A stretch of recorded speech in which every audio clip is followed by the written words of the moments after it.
Hey everybody, welcome to another episode of Purple Insider presented by FanDuel. Matthew Coller here, and as I was perusing the internet this morning looking for things about football to read, I ran across an article ranking all 32 teams' rosters by three dudes that have, at least two of them have been on the show, three of them that I really respect from ESPN. Mike Clay, who was on the other day, Aaron Schatz, founder of Football Outsiders, now works at FTN Fantasy, where you can find his DVOA stats, and Seth Walder, who is a really good analytics guy for ESPN, writes a lot of super interesting articles over there, and they ranked all 32 teams by their rosters. So I know that these gentlemen take an analytical approach, so I thought, all right, that's something that I want to check out. And I'm scrolling, and I'm scrolling, and I'm looking for where the Minnesota Vikings rank, and my little finger is getting a little tired because I'm scrolling a lot. And the Vikings ended up landing at 22nd, the 22nd ranked roster in the NFL, according to ESPN, which brought me to a question. Now, I'm going to read their explanation, and they broke it into strengths, weaknesses, wild cards, things like that to look into. So I want to read more of the explanation, but, it really got me thinking about whether we are overrating the Minnesota Vikings roster, because I don't think that I would have them as low as 22nd. Now, part of this has to be baked into it that they have an unsure quarterback situation, at least as of right now. I mean, I think most of us are leaning toward Kyler Murray eventually becoming the Vikings quarterback, and also the research that I've been putting into Kyler Murray's background, his performance, how he's played recently, how he might fit with the Vikings offense, all these things. And I feel like the conclusion is this should be one of the better versions of Kyler Murray, and if not, at least the similar to what he was in 2024, which ranked by PFF as the 12th best quarterback in the league, and ESPN's QBR actually had him even higher in 2024. This is the best supporting cast he's ever had. This is the best coaching he's ever had. So my entire argument, but if you are looking at this from an outside perspective and you're not sort of leaning into more of a prediction that Kyler is going to be good on this team and basing it on what he's done recently, what he's done so far in his career, if that's your starting point, then skepticism is deserved. I mean, he has not been named the starting quarterback yet. JJ McCarthy struggled. There's been injuries for both of those guys in the recent past, et cetera, right?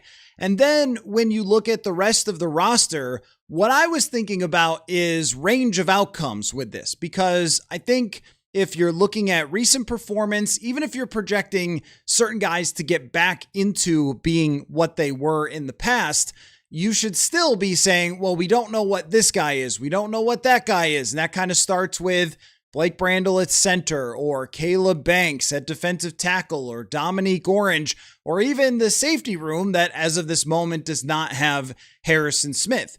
And I think that what we are doing by rating them higher, now I'm not saying I would have them in the top 5, and I'll show you what their top 10 were, and we can talk about whether their top 10, we would agree with that or not, but I think I would have them much closer to the middle of the pack and maybe even a shade higher because of a few things. Now, number one is that we're all in, I think, agreement that Justin Jefferson will not have the same season that he had last year, right? That the Justin Jefferson that goes for 1,500 yards, 1,800 yards, the one that has more receiving yardage than anyone else ever by his age, is probably not going to be held down for multiple seasons, right? So I think that same goes for the other pass catchers, and ESPN noted this as well. The guys who wrote the article, they noted that as well. But when we talk about roster strength, I would like to weigh it specifically toward the positions that matter the most. And I think that they did this as well. Like, these are analytical thinkers, but that receiving room is one of the best in the entire NFL when it's at its best. When Jefferson is on point and has the quarterback throwing in his general vicinity, and when Addison is playing at his best. TJ Hawkinson, I don't know if we'll ever see his peak again, but I think we know that he's a very good pass catcher. That room matters a lot to the overall performance of the team. I would also say the offensive tackle room matters a lot. And if it's healthy at left tackle, They have one of the best tackle rooms in the entire NFL. I would weigh that pretty heavily. Like if we were ranking all wide receiver groups, I would put the Vikings in the top 5. If we were ranking all tackle combinations, I would put the Vikings, if Darisaw is 100%, probably in the top 5 to 7 in the entire league. That matters a lot to me, more than what the running back room is, for example. Although I do think it's going to, perform a little bit better. It matters more to me than the interior, though I think the interior has a chance to be better as well. The defense, this is where the leap of faith kind of comes more based on Brian Flores and what he's done. So I think that the on-paper roster versus what we think it's going to be and what we've seen Brian Flores do, those are two different things. If you are looking at just names, and if you took the 16th best defensive coordinator and plopped him down on the sidelines at US Bank Stadium and you said, all right, this is your roster, see what you can do, pal. I don't know that the Minnesota Vikings rank in the top 12 in the NFL. When I was doing my predictions last week, that's where I put them for their overall defense. I think they have a tough quarterback schedule overall.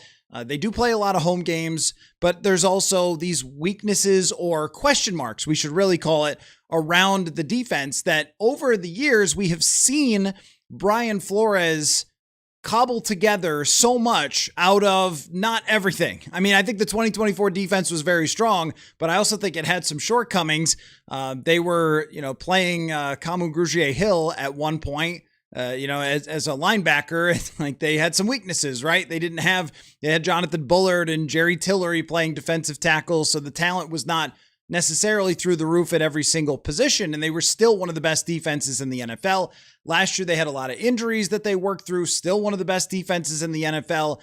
2023, they struggled early on. They started to get it together, then had injuries at the end of the year. Still ended up as an average defense with Brian Flores. But if you were saying just on paper, just looking at the roster, which is what this article is doing, I can see how you would look at the safety room and go, you're going to have to show me. You would look at the defensive line and say, you're going to have to show me. Because if Jonathan Grenard was here, I think more benefit of the doubt would be given, and is maybe one of the reasons to go, should you have kept Jonathan Grenard? But then you look at what he got paid in Philly and go, I guess I understand it.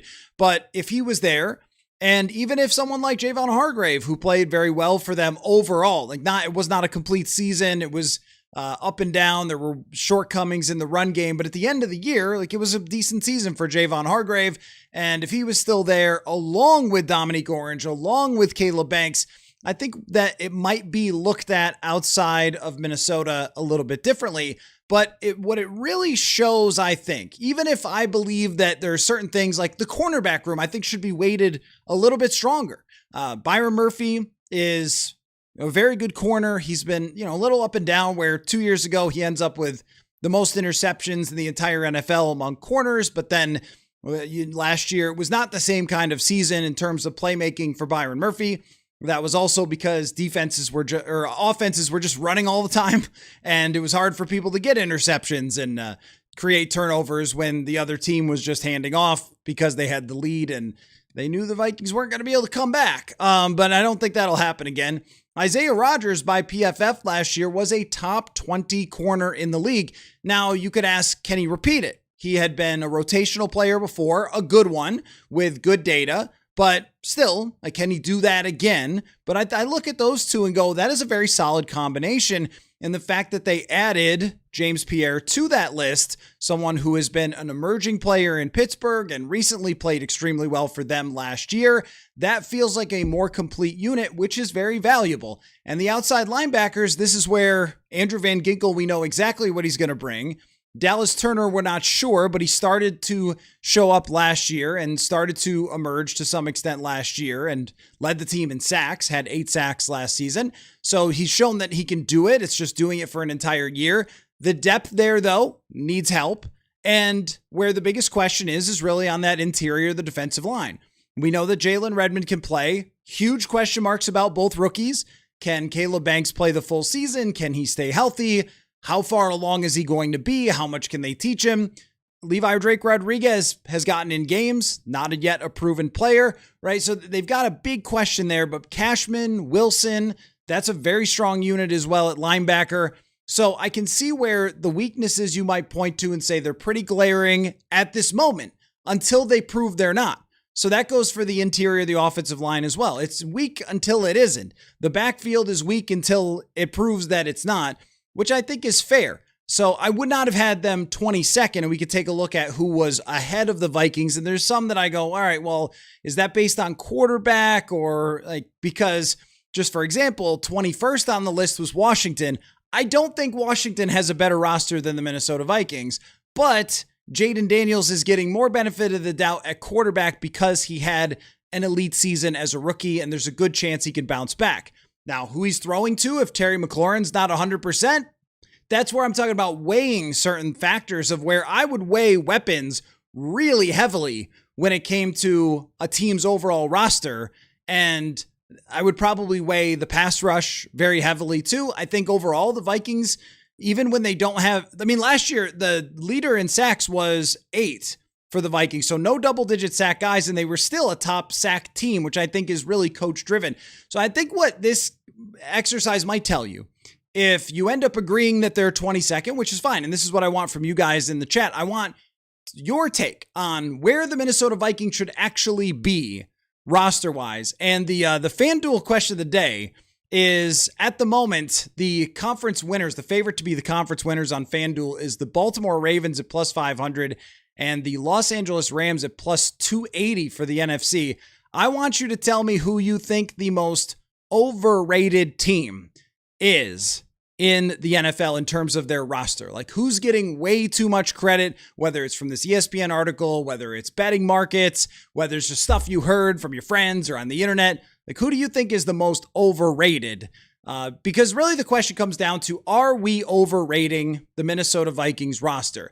And by saying that, hey, this looks like an 11-win team, they should be in competition to win the division. I think that when they look at the Bears, when they look at the Packers, that it's very close when you compare those teams. That's how I view it. I think Detroit's roster is a step ahead on offense, but defensively, still some lingering injury issues in the secondary. Are they deep enough? Last year they were not a good defense, and the Vikings were a top 5 to 7 defense. But does Detroit get more benefit of the doubt because of certain players that they have that are stars, like Aiden Hutchinson or Jack Campbell, just for example? So I've been looking at them as more of a top half of the league roster, weighing in the receivers and a big jump return to what they've been. And I've been looking at the defensive side saying, well, there were some really good performances last year. Eric Wilson is an example. We've seen Andrew Van Ginkel be second team All-Pro. We've seen the flashes of Dallas Turner. We've seen the cornerbacks play really well. And my expectation is that Brian Flores will raise all boats. And I think that that really shows you the amount of pressure on both sides of the ball on the coaching staff to elevate, because that's really what we're talking about here. Whether you think they're 16th or 22nd or 12th, I don't think any of us think that the Vikings have the roster of the Los Angeles Rams or Seattle Seahawks. I don't think that we would put them up there and say this is a top 5 roster in the NFL if you're being objective. If you're painting the best possible picture of every single thing goes right, they are 100% healthy, and every player takes that big step that we've been looking for, then yes, they might be a top 5 to 7 roster in the NFL. But if we just bake in that things go wrong and maybe half of the stuff that you want to happen will, then where would you put them? I would say it's more fringe top 10-ish for me. And this is a little bit of, did people forget how good Justin Jefferson really is? Did they forget how good Christian Darrisaw really is? And how important those positions actually are? But I also think that it shows you that the coaching staff is going to have to be the best version of itself in order for this team to get there, and that we give them a lot of credit when we do analysis like this of assuming that certain things are going to work out. And Kyler Murray is one of them. Like, we've seen it happen from Kevin O'Connell and Sam Darnold. I know it didn't last year, but even Nick Mullins played pretty well for Nick Mullins and Kirk Cousins. And I've given you guys the stat before where Kevin O'Connell is 31-11 when his starting quarterback plays. And every time I go back to that stat, I go like, wait a minute, am I adding this up right? And I am, because Kirk was 17-8 and Darnold was 14-3, and that's 31-11. I mean, here he is again. Now it's a different quarterback. It's a different style of player. The other guys were more of pocket quarterbacks, but they played differently. Kirk was, more prone to throwing underneath, and Darnold, of course, was very prone to throwing deep down the field. I saw a stat from, I think it was FTN Fantasy, that was like Sam Darnold only checked down last year for the Seahawks on like 6% of his passes. That guy did not like to check the ball down. He was going to stick with that first read. Whereas I was looking at, PFF put out some quarterback data on Kyler Murray, which, by the way, I know he only played 5 games, but had him as the most accurate quarterback in the NFL last year. I know it's only 5 games, but he did have a high check down percentage, which is going to alter that accuracy. But we know this already about Kyler Murray, that he's a very accurate quarterback. He is very experienced in the NFL. He has increased his amount of under center performance in 2024. He played in a more traditional type of West Coasty offense in 2024. Like, those things together, we are kind of banking on the idea that Kevin O'Connell is going to improve that performance, or at least get him to a certain level, right? That O'Connell is going to coach them back to Justin Jefferson having 1,500 yards, Jordan Addison looking like himself. We are also baking in a little bit the idea that they're going to run the ball better this year. This is a big leap of faith to make. It's something that I have predicted, and I think Jordan Mason is a very talented runner who was top 15 last year in yards after contact, PFF grade, yards per carry, all those things, like a top 15 back, that they're going to lean into him more as they did in the second half of last season. But are they going to stick with that? Are they going to succeed if he gets banged up? Like, will they end up not trusting him and leaning on Aaron Jones a lot more, right? Like, when that happens, if it's one mistake on a pass rush, we kind of saw this from Ty Chandler, where there's like a mistake or two on a pass rush, or we won't see Jordan Mason running the wrong way, but that happened seemingly with Ty Chandler. And it was like, all right, you just, this isn't going to work. Get somebody that I trust in there. And is that going to continue to be the case? Because it kind of was at times last year with Jordan Mason. That's a reasonable question, but we are projecting that changes on the coaching staff, changes to the offensive line coaching room, will impact how they perform from a running perspective. We are projecting that Blake Brandel is going to be a decent center. We're projecting growth from Donovan Jackson and from Will Fries. I mean, I think the Will Fries thing, there is history to say that he's better than he was last year. So if you put that all in a pot, then you can absolutely argue that the coaching should elevate both sides of the football, and they should perform a lot better than the 22nd roster in the NFL. But if you strip all that away and you don't talk about how Brian Flores has essentially improved every player's performance that he's ever run across, except for 2 guys that were already over the hill anyway, Hargrave and Allen.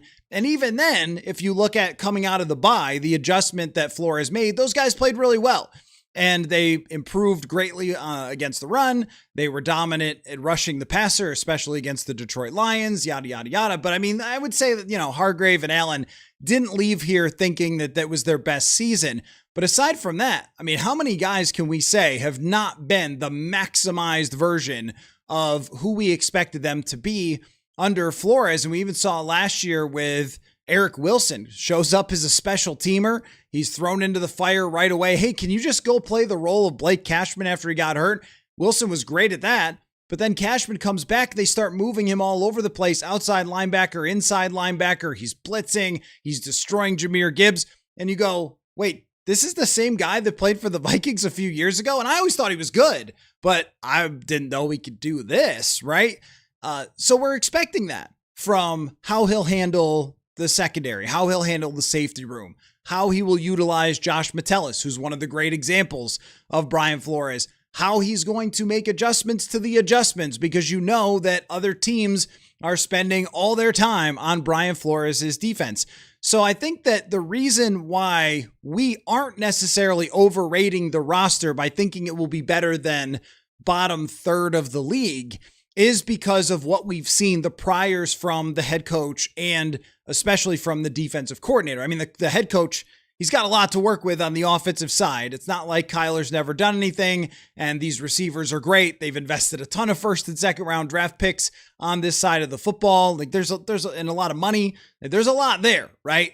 When it comes to the offensive side. And so your expectation is that if Murray even gets 80% out of the offense that Sam Darnold did 2 years ago, and Brian Flores even gets 75% out of the defense as he did in 2024 and even last year, you're still talking about a team that at the end of the day will be one of the 16, 15 best teams in the league. I guess, 14 to make the playoffs. One of the 14 best teams in the league, and they'll end up in the playoffs.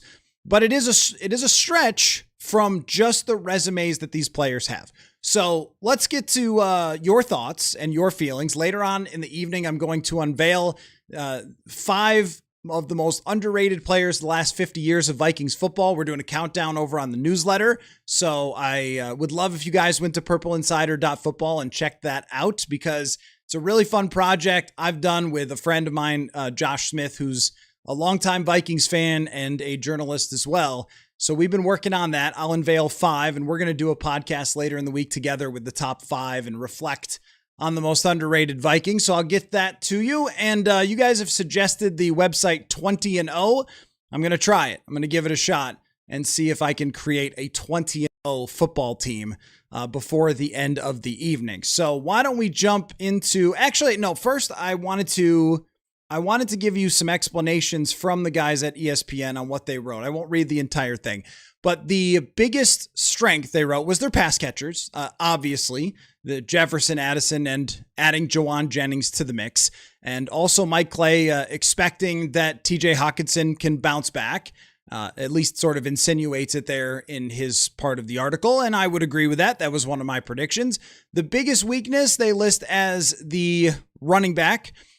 I think that that's fair. I am the one who is kind of going out on more of the limb saying, look, I think Jordan Mason can have a really big year based on his talent and how much they should lean into him. They did not give Aaron Jones a ton of money to return, and maybe Jones will be more apt to, only carry the ball 100 times next year or something like that. That's how I'm projecting it. Now, that could be completely wrong because, as I said, one pass blocking mistake and it could be Aaron Jones all the time.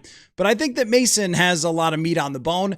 And the X factor they wrote on ESPN is the interior offensive line, which I think is fair. I would have gone interior defensive line, but I think that that's fair with Will Fries. And he mentions a stat here that I didn't know, that he was 6th percentile in pass block win rate by ESPN. That is an ESPN stat. His pass blocking data from PFF was not great either last year. But we looked over at this, and I kind of pointed out to you guys that it was the end of the year. Donovan Jackson missed time, but I think he'll improve. And Brandel is really the biggest wild card. We've seen him play, but we're not sure exactly how good he's going to be over 17 games at center.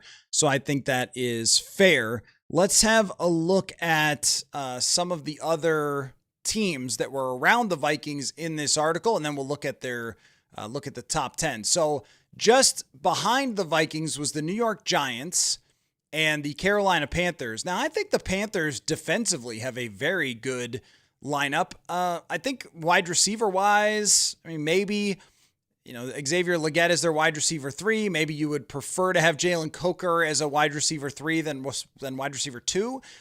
But I think that they've got a good offensive line and a pretty strong defense. So I think that might be a little low on them. Jets are after that at 25th. So let's look at who is just ahead of the Vikings. That would be Washington. And then, of course, their biggest strength is their quarterback. I don't look at this Washington roster and think that they're better than the Vikings. Now, I do think Jaden Daniels deserves more credit than Kyler Murray because of his recent performance. But last year he struggled. Their starting running back is Rachaad White at this moment. Their number 2 wide receiver is a rookie Antonio Williams, and Van Jefferson. I don't know, man. That one's the quarterback position is doing a lot of heavy lifting at that point when this is your group of weapons. And Terry McLaurin's excellent, but Rachaad White, Terry McLaurin, Antonio Williams, and Van Jefferson, that's got to be running backs and receivers, that has to be in the bottom 5 in the entire NFL. That is pretty terrible, especially with McLaurin being on the older side and has been hurt. And I like Antonio Williams a ton, but I mean, I don't know what he's going to do this year. On the defensive side, they've put a lot of money into it. I don't know what you could project Sonny Styles right away. I like him a lot. Odafe Owe. I'm just not buying. Amik Robertson, who was terrible last year. Trey Amos was not great. I don't know how this roster outside of Jaden Daniels is better than the Vikings. Frankie Louv was a good player. I don't know. I'm not seeing it. 20th is the Colts. Okay, the Colts have a lot of good. Tyler Warren, I'm very interested in seeing how he plays out. They spent a lot of money to bring back Alec Pierce. Jonathan Taylor's great. This is a team with Sauce Gardner there that probably wins like 11 or 12 games last year if their quarterback doesn't get hurt. I can buy Indianapolis. Number 19 is Pittsburgh. Michael Pittman helps them a lot for sure. Their defense has names. Will it be enough to live up to those names? That I don't know. Derek Harmon, we'll see if he emerges. That's a big deal for them. What does Jalen Ramsey have left? Jamel Dean's a big ad. I guess I could see it. Tampa Bay. I'm struggling with Tampa Bay. Like this defense for Tampa Bay. Alex Anzalone looked kind of washed last year. They're asking a lot of Reuben Bain.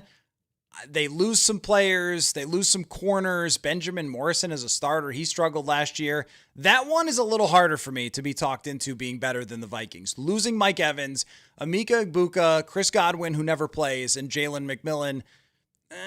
I don't know if I could put them ahead. Chicago is an interesting one. I want you guys to tell me who you think is the most overrated team, because I think Chicago on the offensive side is still excellent. Now, losing their center, Drew Dahlman, is a big deal, but they still have a good offensive line overall. If Jonah Jackson continues to play well, their weapons are pretty good, but they lost DJ Moore. DeAndre Swift had a good season last year, but he can be up and down. I don't look at this defense as being very good. This defense, Grady Jarrett really struggled. Montez Sweat has only been okay the last couple years. Linebacking room, it's okay. Cornerbacks and safeties, they're hoping for a lot from a rookie. They signed Kobe Bryant from the Seattle Seahawks. I think it's a pretty good secondary. I don't know if it's a great secondary. That one's a little bit hard. I don't know. Jacksonville, I could definitely see as 16. I would have them, I think, more in this range. Cincinnati has the high-end players. They're 15th. Dallas is 14th. That's not a real complete roster for Dallas, but they've got some high-end guys. I don't know if I would have Dallas quite that high. I think I might bump them a little. I might have the Chargers higher than 13th. I think I would have the Vikings more in this range because, in part, I will admit to projecting that Brian Flores is going to do good things with the players that have not been proven yet. So what do you think? Are we making assumptions about the Minnesota Vikings that are a little bit too maybe presumptuous because Flores has done so well? Or is ESPN right? And we're looking at a team that needs kind of minor miracles to be great. Let me just show you I wrote down the top 10. The top 10 here on ESPN's list, and you should go to ESPN.com, read the entire article, all their explanations and so forth. But the number 1 is the Rams. Number 2 is the Eagles. We'll see on that offensive line, but I still had the Eagles as the 3rd best team in the NFC. But they lost A.J. Brown. It's no small thing. That guy was like 1,500 yards for them 2 years ago. No small thing. And maybe there's Mekhi Lemon doing a lot of heavy lifting. Lane Johnson, who is a great player, but can he get through an entire season? Might be asking a lot. Saquon Barkley, is he as good as he was 2 years ago? Probably not. Defense is really strong with Jonathan Grenard there, though, now. So I think, okay, it's fair. I probably would have had Seattle number 2, but Seattle's number 3, so that'd be nitpicking. Buffalo is number 4. Not sure I'm totally there yet, but on their defense, but they have this guy at quarterback that probably pushes it up. Baltimore is 5th. Detroit is 6th. Maybe a little high on Detroit. I don't know if I might have gone Denver, who is 8th, a little higher than them. Houston is so strong on defense. But that shows you right there, what people think of Detroit and their roster and their chances to win the NFC North. That's why they're the favorites, is they believe that they're the 6th best roster. I think that's a little high on them. I'm not sold on their adjustments to the offensive line. They're asking Penei Sewell to now be a left tackle. I have always thought that Penei Sewell is the most dominant run blocking tackle in the league. I'm not sold that he's the best pass blocking tackle. Now, he's good, but is he a left tackle that can be dominant on that side as a pass protector facing the toughest of the tough? That I think is a weakness. Not really sold on Cade Mays as their center being a huge difference maker. So I don't know. I'm a little bit more on Detroit on their defense. I think they have high-end stuff, but I think there's more weaknesses there. Patriots are 7th. Denver Broncos are 8th. I think the Broncos should be super high, especially with Jalen Waddle. Houston is 9th, and Green Bay is 10th. Also, when we talk about heavy lifting, that's Micah Parsons doing a lot of heavy lifting. That's Tucker Kraft, because without those guys, they were half a team last year. Jordan Love is clearly a good quarterback, also clearly is up and down. So I think I probably would have gotten the Chargers to be higher, possibly even the Bengals after getting Dexter Lawrence. And San Francisco's got the high end, but I don't know if I would have put Green Bay in the top 10, and I might have bumped down Detroit a little bit. I think they're a little bit closer than Detroit is 6th and the Vikings are 22nd. I think that there's a little closer than that. So especially, and I know it happened last year, but especially since the Vikings kind of beat the hell out of Detroit last year with J.J. McCarthy and Max Brosmer starting. Now they didn't kill them in the scoreboard, but they beat them up and they won both games. So I don't know. I'm interested to get your guys' thoughts. So let's dive into what you're thinking.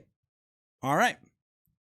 Let's start with Magyar thinks that the Bears are the most overrated roster in the NFL. I think that is fair, because when I talk about like weighing different things, the Bears have a good offensive line, but Garrett Bradbury instead of Drew Dahlman is a big drop off.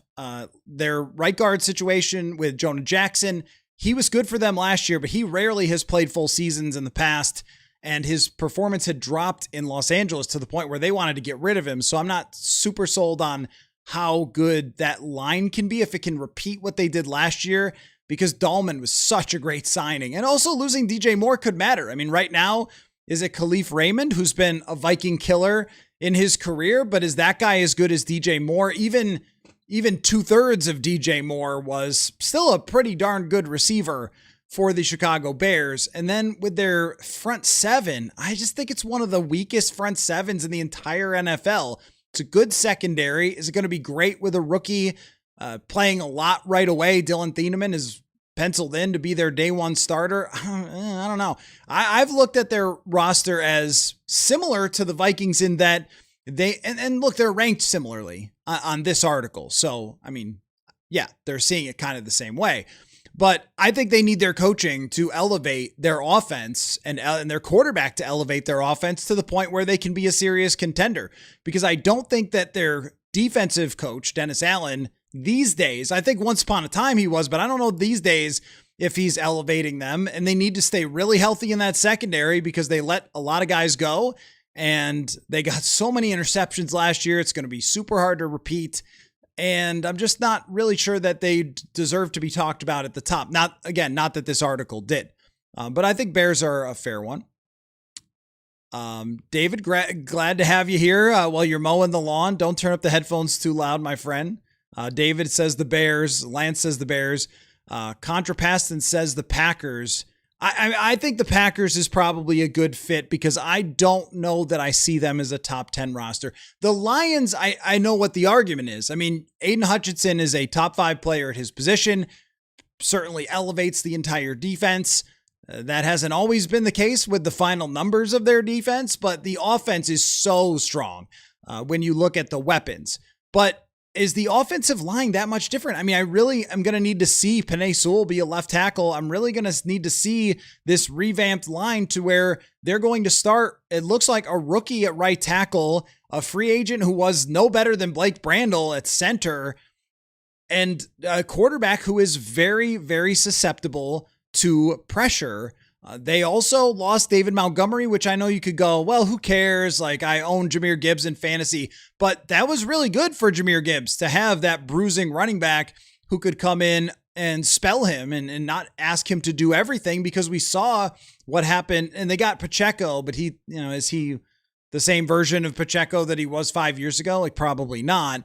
So is there going to be really a duo there as there was, or is it just going to be basically the Jahmyr Gibbs show? And then he's got to pass protect all the time. That could be tough on him. They do have a great receiving core, great tight end. Sam Laporta and Tucker Kraft. I mean, really everybody in the NFC North, Colston Loveland, TJ Hawkinson, it's as good as it gets for tight ends around the NFC North. But, is it really, I mean, because you said the Packers, but I'm talking about the Lions here. Like, is it really a complete roster the way that it was a couple of years ago? And I mean, really, since Dan Campbell got there, they have one top 10 defense, and I think that's it. So I think we should be questioning, can he put a defensive product out there? And then they've had so many injuries. Some of the guys, Branch, I think, is questionable. Joseph is questionable of like how their recovery is going to go. So I'm not sure that I would quite put them as high as they are on the list, but you mentioned the Packers. The Packers to me have a lot of meh, a lot of okay. And Watson can be great in stretches. You really got to reach on where Matthew Golden is going to be. Certainly has a chance to take a step forward, but you're projecting on that. Their offensive line was mediocre last year. I mean, Josh Jacobs has been a great player. Is he still a great player, or has he reached that running back point where he's starting to dip off? And then the defense, I mean, you saw it, like they've lost talent off the defense. They added Javon Hargrave, but they've lost other players off that defense. And Micah Parsons isn't even coming back for the very beginning of the season. That's one where I don't know if I could say that they're a top 10 roster. I think that they're much more in the range of where the Vikings and Bears sit. And they have a very good quarterback, and they have a good offensive coach in Matt LaFleur until it gets to the playoffs. And they have one of the greatest defensive players in the entire world. And I think that those things are being weighed heavily for Detroit and for Green Bay, that they have Aiden Hutchinson, they have Micah Parsons. And I can see why you would do that, but I don't know that those teams are as complete as they're being given credit for. BM says, this feels like a repeat of 2024. Nobody gives the team any respect. And shocked Pikachu face. They went over 11 games. I think I've seen the meme. Yeah, I mean, that's where in 2024, we kind of were having the same conversation. And I remember being out at Circa in Las Vegas and doing a show with the guy who owns Circa and asking him why his odds only had the Vikings at 6.5. And he basically said, Sam Darnold, that's it. That's the reason. And so I think a lot of this does come back to Kyler Murray, even though it's not necessarily in the write-up of being one of the bigger concerns, but that when you don't know for sure going into this, what the quarterback situation is really going to look like, and you're only really basing it on Purple Insider's projections here that this is going to work with Kyler because I think it will. And, I'm right sometimes and wrong sometimes when it comes to projections. We'll see. That's why I always love to go back and look at my predictions and see the ones that I nailed and the ones that I missed horribly.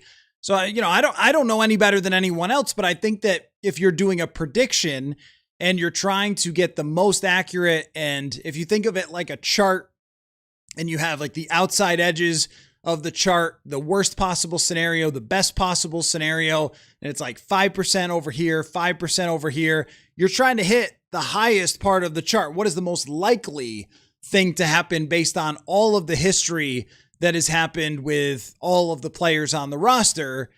So you wouldn't look at Blake Brandel and go, yeah, I think this is going to be great. You wouldn't look at Dominique Orange and say he's going to shut down the middle of the D-line because he's a third-round pick nose tackle. Like, you don't know that yet. So you can't really give them much credit for having these players that are going to need to take a next step or be improved or play for the very first time. And the Vikings have quite a few. When we go through the roster, how many players, this is a good question, how many players on the Vikings roster need their coach to squeeze the absolute most out of them in order for them to be difference makers? Kyler Murray is at the very top of that list. When he's had mediocre sporting casts, mediocre coaching, he's been a mediocre quarterback. He has never been a terrible quarterback, ever. That usually every year, because I like to filter by PFF 20% of the snaps, so they kind of like qualifying, usually that turns out to be or dropbacks or attempts or whatever it is, usually that turns out to be a couple hundred passes. So it tends to be about 45 quarterbacks play every year, a significant amount. And the worst that Kyler has ever been has been an average quarterback out of those 45. He's been in the 20s. The best he's ever been has been in the top 10, and multiple times he's been in the top 12 or 13. So if that's what you get out of him with Kevin O'Connell, and that's what we're predicting based on those numbers, well, then this changes, right? Because if he plays well, that means a lot of other people will play well. That means the offensive line is going to look better than they are because Kyler's escaping when there's a rush. This means that, and it depends on how he plays under pressure, but it means that Jefferson, Hockenson, Addison, Jawan Jennings, all those guys are going to play better because their quarterback is getting them the football than what they were last year. So there is a lot of those guys. And then on the defensive side for Flores, I mean, how many guys are we saying you better get the absolute most out of this guy? Dallas Turner, the two rookies, Levi Drake Rodriguez, I think is going to have a lot of pressure on his shoulders. The safeties for sure. I mean, that's a lot of players where we're saying if the coach misses at all, which Flores doesn't often, but if he does, then it's just not going to be that great. And if the guy played on a neutral team, on another team, maybe you wouldn't even be saying that someone like Jay Ward could be a difference maker. We're pretty much only saying that, or Eric Wilson, because we know what Brian Flores is capable of doing with his deception, with his blitzes and all those things. So I think that's where, Lindsey Rhodes, when she was on the show the other day, if you missed that, it was a fun chat. She said, this is a sum of the parts team. Like it has to be. It can't just be the individuals and you add it all up and it's a championship caliber team. It has to be everything is interconnected. And I would agree with that. But BM, I mean, I see what you're saying about it has a similar vibe to because you're changing a quarterback, because you have some questions around the roster that a lot of people are projecting you to be mediocre or not good at all. And the last time that happened, the Vikings vastly overachieved. Justin says, I love the Vikings being overlooked. Lines up for my 15-2 season prediction. To answer your question, I think the Packers are overrated. Bryson, are you going to be on the Franchise Guys Vikings deep dive? If Marcus invites me, if not, I'll watch it regardless to see what his takes are. I know that he is a Packers guy, so but he does a great job regardless, even if he's breaking down the Vikings. Yeah, Marcus is a friend, and I'm always happy to go on his channel. Always happy when he comes on mine. Beavers, most overrated: Patriots, Bears, and Packers. Patriots getting A.J. Brown makes a good argument for them. Now, their defense is another discussion because last year they played an astoundingly bad quarterback schedule, and their defense looked like it was one of the best in the NFL. Was it really one of the best in the NFL, or did they just play a bunch of really bad or injured quarterbacks? Because Chad Graff was on the show a few weeks ago, and he mentioned that, and I was like, oh, how bad could it be? And I looked it up. I was like, oh, my gosh. They ran into the Jets, they ran into every bad quarterback. Every quarterback that was hurt, they seemed to get the advantage of playing against them. So they might be overrated from that aspect, and their offensive line doesn't look terribly improved, but AJ Brown could, Diggs was really good for them last year though. So if AJ Brown is good, he has to be a lot better than Diggs, who was pretty great overall for New England. But the defense is where, yes, there could be some guys that end up being overrated there. Bryson says 40% on quarterback and 60% on roster. You mean for some of these rankings? Yeah, I could see that. He says, I think we overrate the roster because our coaching is so good. That's what I think too.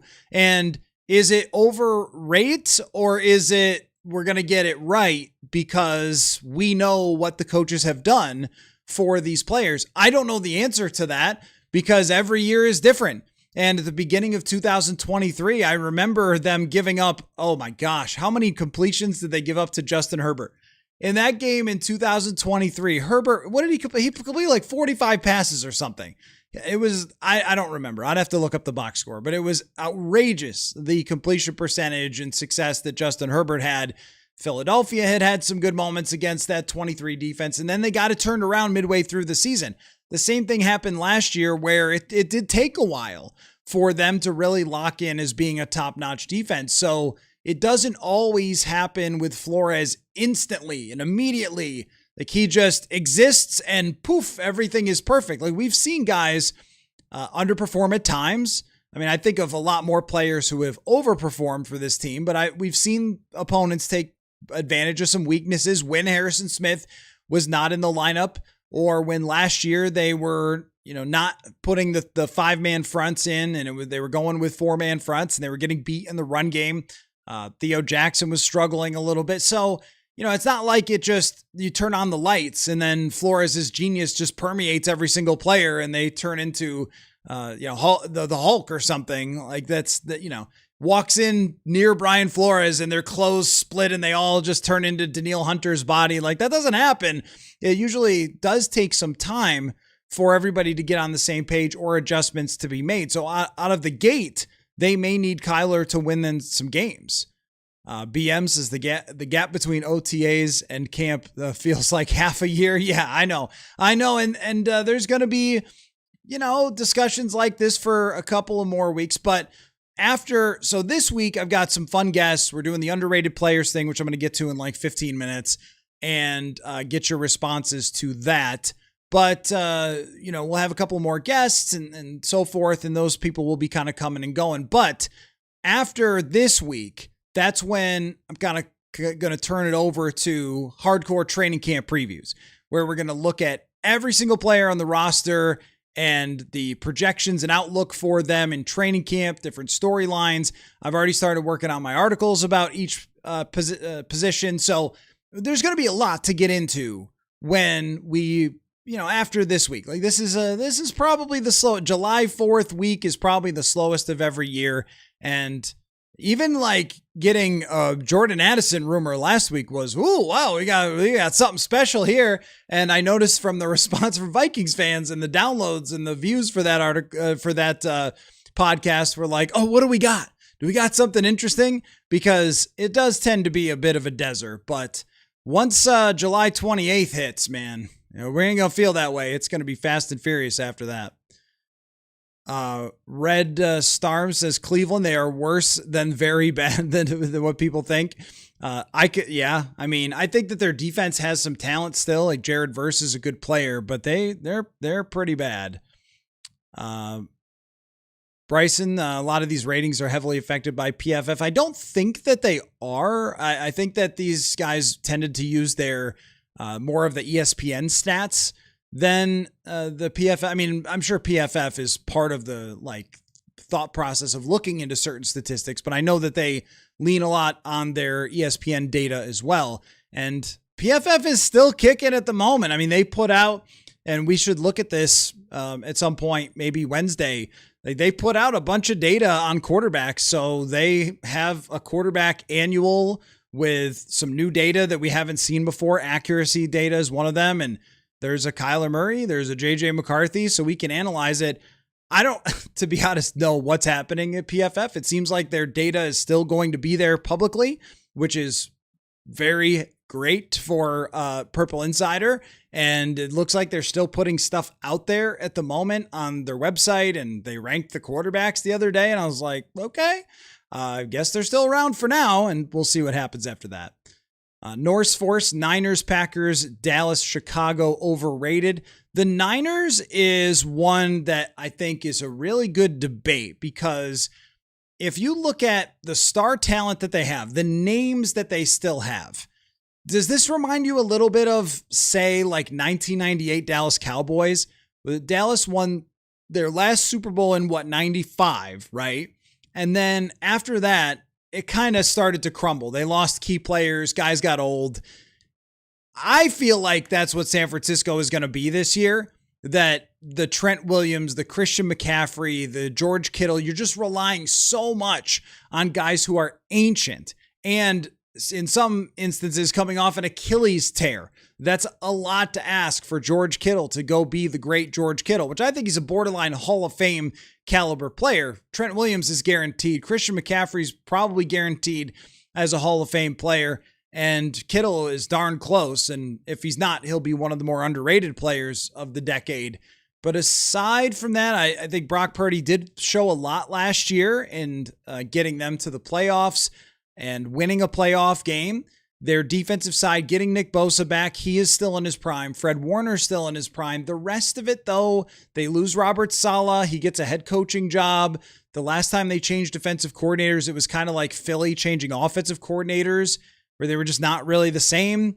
Can they get this? Can they squeeze the blood out of the stone again? Can they rely as much as they have on Bosa? That team has missed on a ton of draft picks. They have just had a terrible drafting record over the last few years, and they've just leaned into good quarterback play and a lot of star players, but Samuel isn't there. Ayuk isn't there. You need Ricky Pearsall. Now Jennings isn't there. You need Pearsall. You need Dazon Stribling to be a good rookie for them when a lot of people thought he was overdrafted.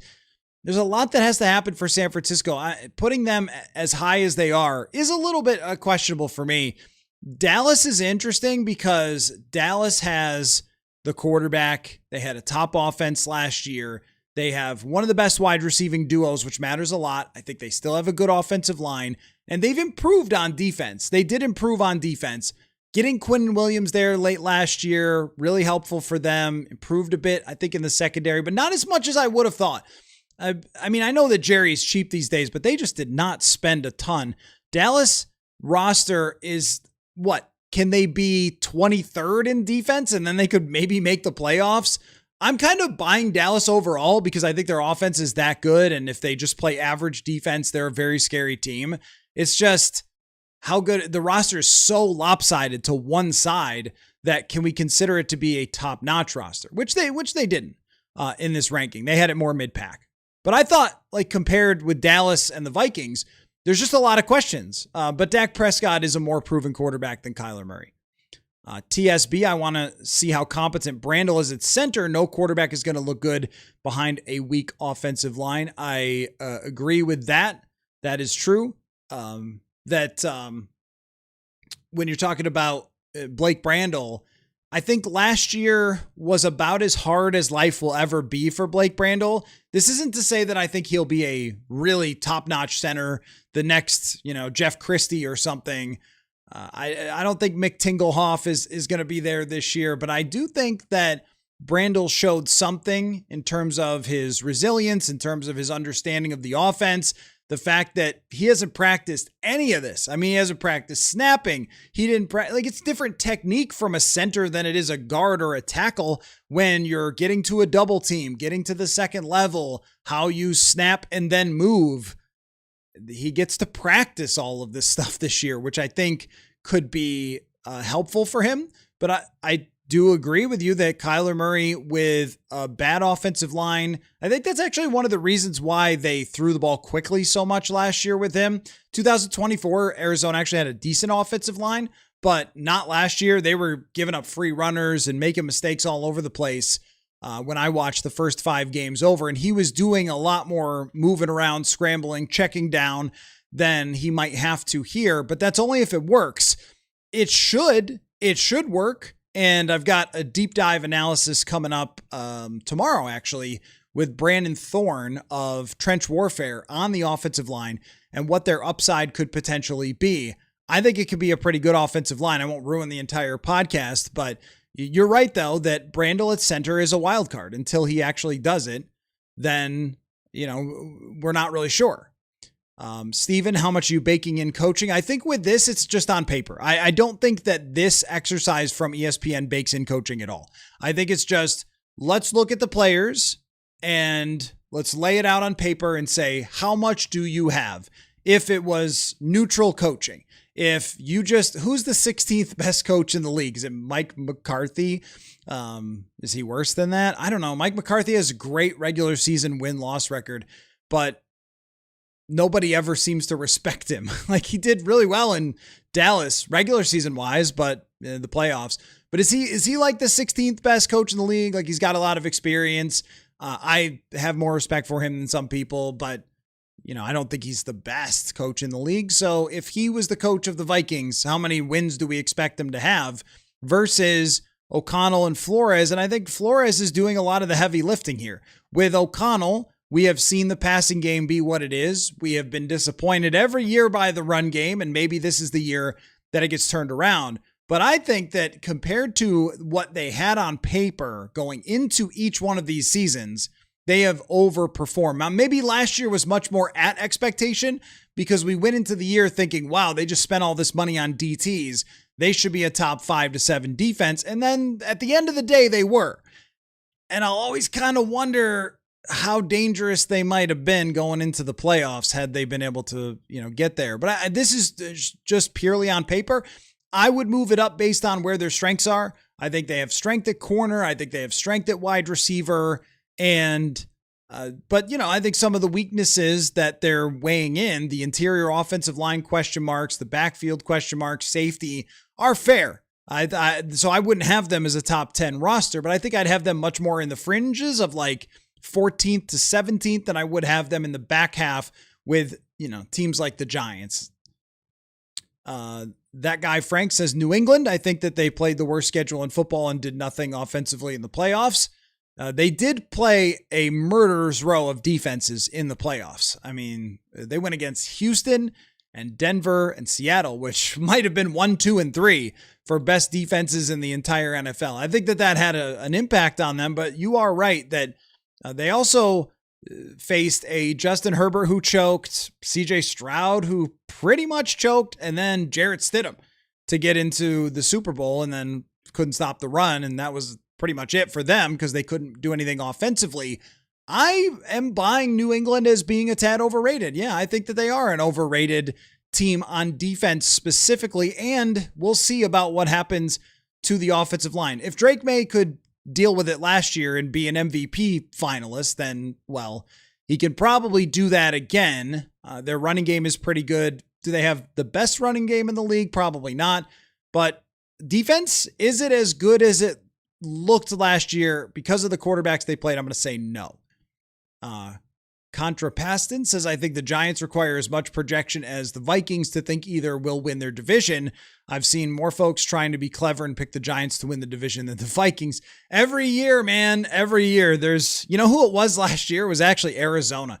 Eventually, I always kind of get this sense at some point where, like, okay, the world just needs football. And that was when I was seeing analysts talk about how Arizona could be the sneaky team in the NFC, like, hey, watch out for Arizona. I was like, okay, all right, we need football. That's enough for me. And I think the Giants were thrown out there as well, just like taking really bad teams and saying they can win. But you're right, though, that the Giants with a real head coach now, someone who's competent and has such a great record of winning in Baltimore, and last year just needed a field goal to be in the playoffs, despite missing Lamar Jackson or having 50% of Lamar Jackson for most of the season and a struggling defense. My goodness, it was a hard year for Baltimore and they were still right there. So can they do that? They have edge talent. They've tried to load up on their secondary. It hasn't really worked. Kind of comes down to Jackson Dart, how good he can be, how healthy he can be for what that team is going to end up. I think they'll be really competitive. I could see a very competitive 8-win type of season out of the New York Giants. Let's do real quick. Let me count you down some underrated Vikings and we'll get back to the chat because I'm doing this article over on purpleinsider.football where we're counting down the 20 most underrated Vikings of the last 50 years. And I wanted to give you guys the countdown to remember some dudes. So I'll do that real quick and then we'll get back to your comments on whether we are overrating the Vikings or not. So here is number 20 to number 16. Number 20 is Hassan Jones, the late 80s deep threat for the Vikings, best known for catching a Hail Mary from Wade Wilson at the end of 1987 wildcard game against the New Orleans Saints, but a great deep threat for a few years, 5th round pick, not the biggest guy, well overachieved.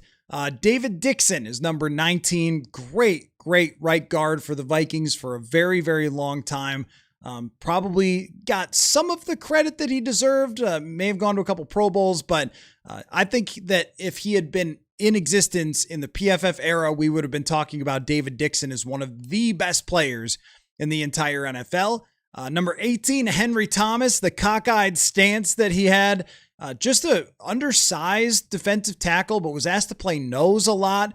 Had to kind of grind it out against the run. Really good pass rusher. And I looked at his peak years, And he actually had more sacks than any other defensive tackle in the league during his peak with the Vikings in the late 80s and early 90s. Just an excellent player who was not often celebrated and ended up having some better seasons later on in terms of sacks, but a great Viking.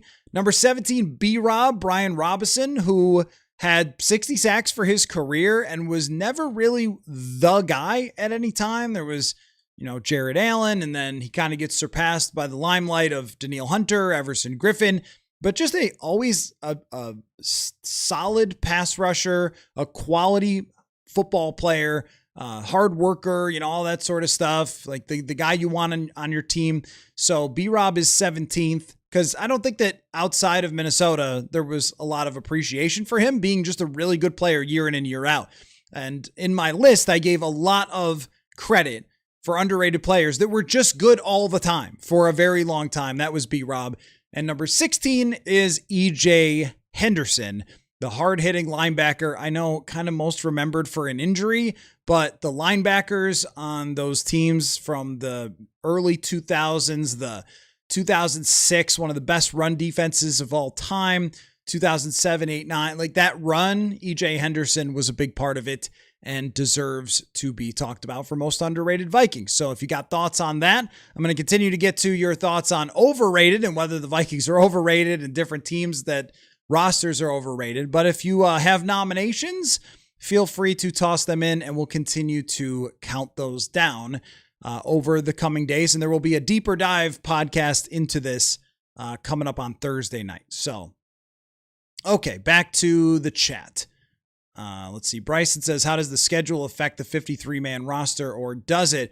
I mean, every factor, everything that you could come up with impacts everyone in some way, right? You're playing 9 home games this year and 7 away games, and then 1 game in a soccer stadium. And who knows what the heck can happen in that game against San Francisco. But 9 home games, does that impact the edge rushers? You bet it does. I looked at this a couple years ago where the Vikings ranked in home and away sacks, and they were way up at the top at home and middling in away. And we could figure out why that is because, the crowd noise. Look at how Detroit looked last year against the Vikings crowd on Christmas Day, which was kind of a raucous crowd. And gosh, the people who showed up to watch that Max Brosmer performance, bless their hearts, but it was one of the better defensive showings that you're ever going to see. And you saw how their offensive line melted. Jared Goff took more sacks than he usually does. So that 9 games at home, it makes a difference that you get to play more than half your games at home. And then the neutral site, who knows what the sound is going to be like there. It might be equal for both sides when they have the football. The crowd just might be cheering the entire time. So that helps. The fact that you have good coaching helps, where if you just lined up Andrew Van Ginkel at defensive end and just said, all right, Andrew, just, go rush the passer every single play. He might get 5 sacks, but the way that he plays within the defense, he's a superstar. And that does connect back to Brian Flores, and Van Ginkel will say that. He'll say, my career is hugely impacted by the coaching.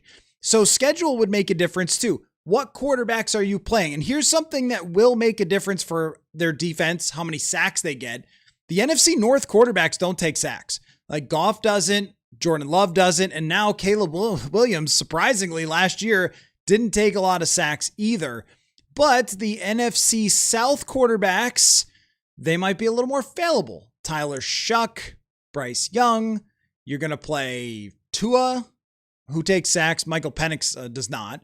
But he also is not great either. It's not very accurate. So is that an interception instead?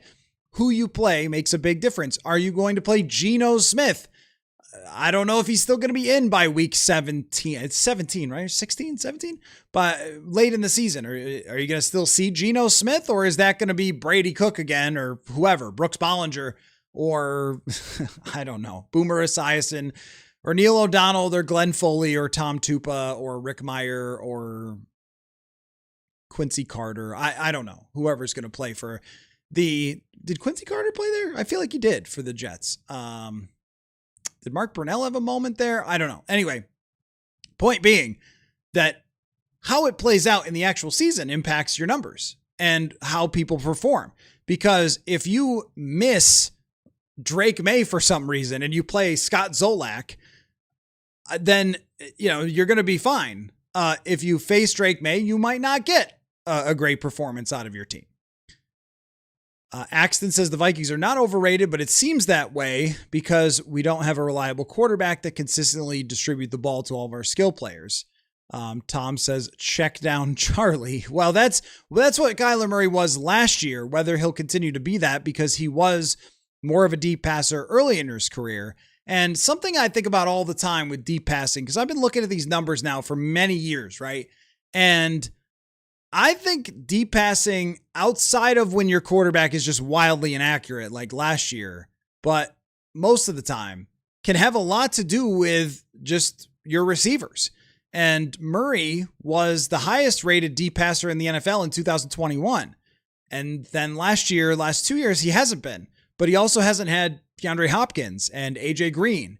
And did he have Larry Fitzgerald? Was Larry still there? Was Larry still playing? I think he did, right? So he wasn't going deep maybe anymore. But the point is, like, DeAndre Hopkins was a heck of a deep receiver, and AJ Green was a great deep wide receiver. So if you're throwing the ball up to them, you've got a much better chance. I was thinking specifically about one pass that I saw. The NFL put out its top 10 catches last year. Jalen Hurts has always been one of the best deep passers in the NFL. One of the reasons is because of A.J. Brown and Devontae Smith. There was a pass that Hurts threw last year where he just sort of floated the ball up in the air, and Smith was about to break in and then saw the ball and flipped around full speed and caught it up over his head. And it was like, oh my gosh. Is that a great pass from Jalen Hurts, or is that a great catch from the receiver? Was Kirk Cousins an amazing deep passer, or Justin Jefferson, Stephon Diggs, before that Deshaun Jackson? I think Kirk was a good deep passer and had some really great throws over the years throwing it deep. But I also think that, Kirk's best throw that I ever saw him make as a Viking was the one Adam Thielen got hurt 2019, where he rolls to his left, flips around and throws a dot to the very back of the end zone, and Thielen comes flying in and catches it. But he doesn't make that play if he's not Adam Thielen. If it's, I don't know, whoever, random wide receiver, probably not. So that makes a big difference on whether Kyler will be check down Charlie or whether he's going to push it more to these receivers, I think, or at least theoretically. Bad Move Space Cadet says, I want to see more fullback plays. Our new dude looks like a blocking stud. Not sure that the starting center is on the roster. I think that they believe in Brandel to at least enough of an extent. There was one night where we compared his stats to other centers, and it was fine. It was not amazing, but after those first two games where he had nightmares against the Eagles and the Browns, I think he was in pass blocking like a top 15, and overall was somewhere in that range. So he was okay. I think he was all right, and there's potential there to be better. But would it be shocking if they weren't happy and looked elsewhere? I guess it wouldn't be shocking, but I think they really like Brandel's development over the years. And most of all, they trust him with the offense. And that's the biggest part of playing center is, can you be trusted with the offense? Because you're not going to be asking Kyler Murray, I don't think KOC should be asking Kyler Murray or JJ McCarthy, honestly, at this point in his career, to be making 100 changes at the line of scrimmage. He's not Phillip Rivers or Peyton Manning or, somebody like that. This is Patrick Mahomes, who's been around forever. It's not one of those guys. It's either a young quarterback or somebody who's new in the offense. And I think that Brandel could be huge from that standpoint. As far as fullback plays, you're not going to have to talk me into that one. You're not going to have to make any effort at all for me to want Max Bredesen on the field. What Max Bredesen brings, I think, is versatility. That putting a fullback on the field, putting Josh Oliver on the field on one play, and then on the next play, you can spread them out with Jennings, Addison, Jefferson. You can run out of that look. You can pass out of the other look. You can have two tight ends. You can have one tight end. We'll see who tight end 3 is going to be. That's one of those camp battles that we will discuss. But there's a lot of different ways you can organize the personnel, and I think Bredesen's going to be a part of it. Bryson, Tyler, I assume you mean Fornes, made a good point about KOC saying he doesn't want his starting quarterback looking over his shoulder. I see someone not being here week 1. I don't know what they're going to do there. In terms of the quarterback looking over his shoulder, because with Kyler Murray, if he were to repeat last year, and let's say they weren't tanking in Arizona and they put him back in, he was still going to miss some time with that foot injury. So if just the same thing happened, he played the first 5 weeks, it was going fine, and then he hurts the foot and he's going to be out 4 weeks. I mean, Carson Wentz can get you to 2-2 probably, but I think you'd prefer to have JJ McCarthy as your backup quarterback and feel like he could take another step. And then the nightmare scenario where he plays 5 games and gets hurt for the rest of the year, you cannot ask Carson Wentz to play 10 games. You just can't. Like, he'll get hurt. He is fearless, and I respect that, but it also results in him getting hit a lot. He holds onto the ball a long time. He wants to, go through all his progressions and all that. He thinks he's a playmaker still. And I think he will end up getting injured if he were to play that many games. So from that standpoint, I would just prefer to have Murray with JJ McCarthy there. And I don't know about if the looking over his shoulder thing makes any difference or not. I wouldn't think so for someone like Kyler Murray, who has been a QB1 for his entire career. Baker Mayfield had to battle it out in his first training camp in Tampa Bay, then had a great year with Kyle Trask. I think it was Kyle Trask. Has anyone heard from Kyle Trask since then? But I think Kyle Trask was the other quarterback he was competing with, and it was all right. He went in, he played, and Kyler seems like a guy who doesn't let a whole lot of things bother him peripherally, but I don't know. I would not worry too much about that. That wouldn't be part of my thought process. It would be, if this guy gets hurt, we need someone else who could come in and play, who knows the offense, so we're not trading for Josh Dobbs again. Contra Paston says, will the Lions have an advantage against Kyler because Petzing knowing him so well? Possible. His weaknesses, though, I think at this point, when you've been in the league for as long as he's been, that his weaknesses are basically well documented. That he struggles when guys are able to get in his face, pressure that is directly in front of him. And there's I'll break this down. We'll do this on Wednesday. We'll look at that PFF data that they've just kind of did a huge release of quarterback data from last year that we didn't have before. But so they break down like the different inaccurate passes and what happened and stuff. But my own observation has been that if there's rush up the middle and he doesn't get out of it by scrambling and tries to sort of hang in and throw it, that's where his accuracy wanes a little bit. There's maybe, I think when he faced 2 deep safeties, it was harder for him, or he was less productive. And that's maybe where some of the checkdowns come from. That's a little harder than when defenses were playing single high and you could kind of just throw to the outside edges to DeAndre Hopkins or something. Well, there's going to be a lot of double teaming on Justin Jefferson. So how does that impact him? Those weaknesses have been around. Like the height issue is not going to change him bailing on throws over the middle. Maybe if you change the look of the defense after the snap, that he's more apt to kind of bail on what he sees. How comfortable is he turning his back to the defense? Like things like that. So I think that because he's been around for a long time, people know a lot about him just in general and how they're going to attack him. But Petzing might know a little bit more, and it might help the Lions a little bit. Bad move. Space Cadet says, you're talking about a projected trade maybe of McCarthy for, I assume you mean Shedeur Sanders. I did not see anyone projecting that trade, but that wouldn't be something I would consider. Richardson, I would. Anthony Richardson, I would, but I just don't think Shedeur Sanders has a lot of talent. I mean, I think that he's a backup type quarterback who got a lot of hype, and that a lot of draft analysts got fooled by the hype and by the name and didn't really give enough attention to the actual player and his skill set. So they sort of saw what they wanted to see in him, which happens a lot with that. Like Will Levis saw what they wanted to see, Malik Willis, who's turned out to be maybe a starter, but same thing kind of happens. Like they desperately want a debate. It's sort of like if you have a reality show and a contestant's not very good, but they're controversial. And so they keep pushing them through and they don't vote them off the island because the producers want them there.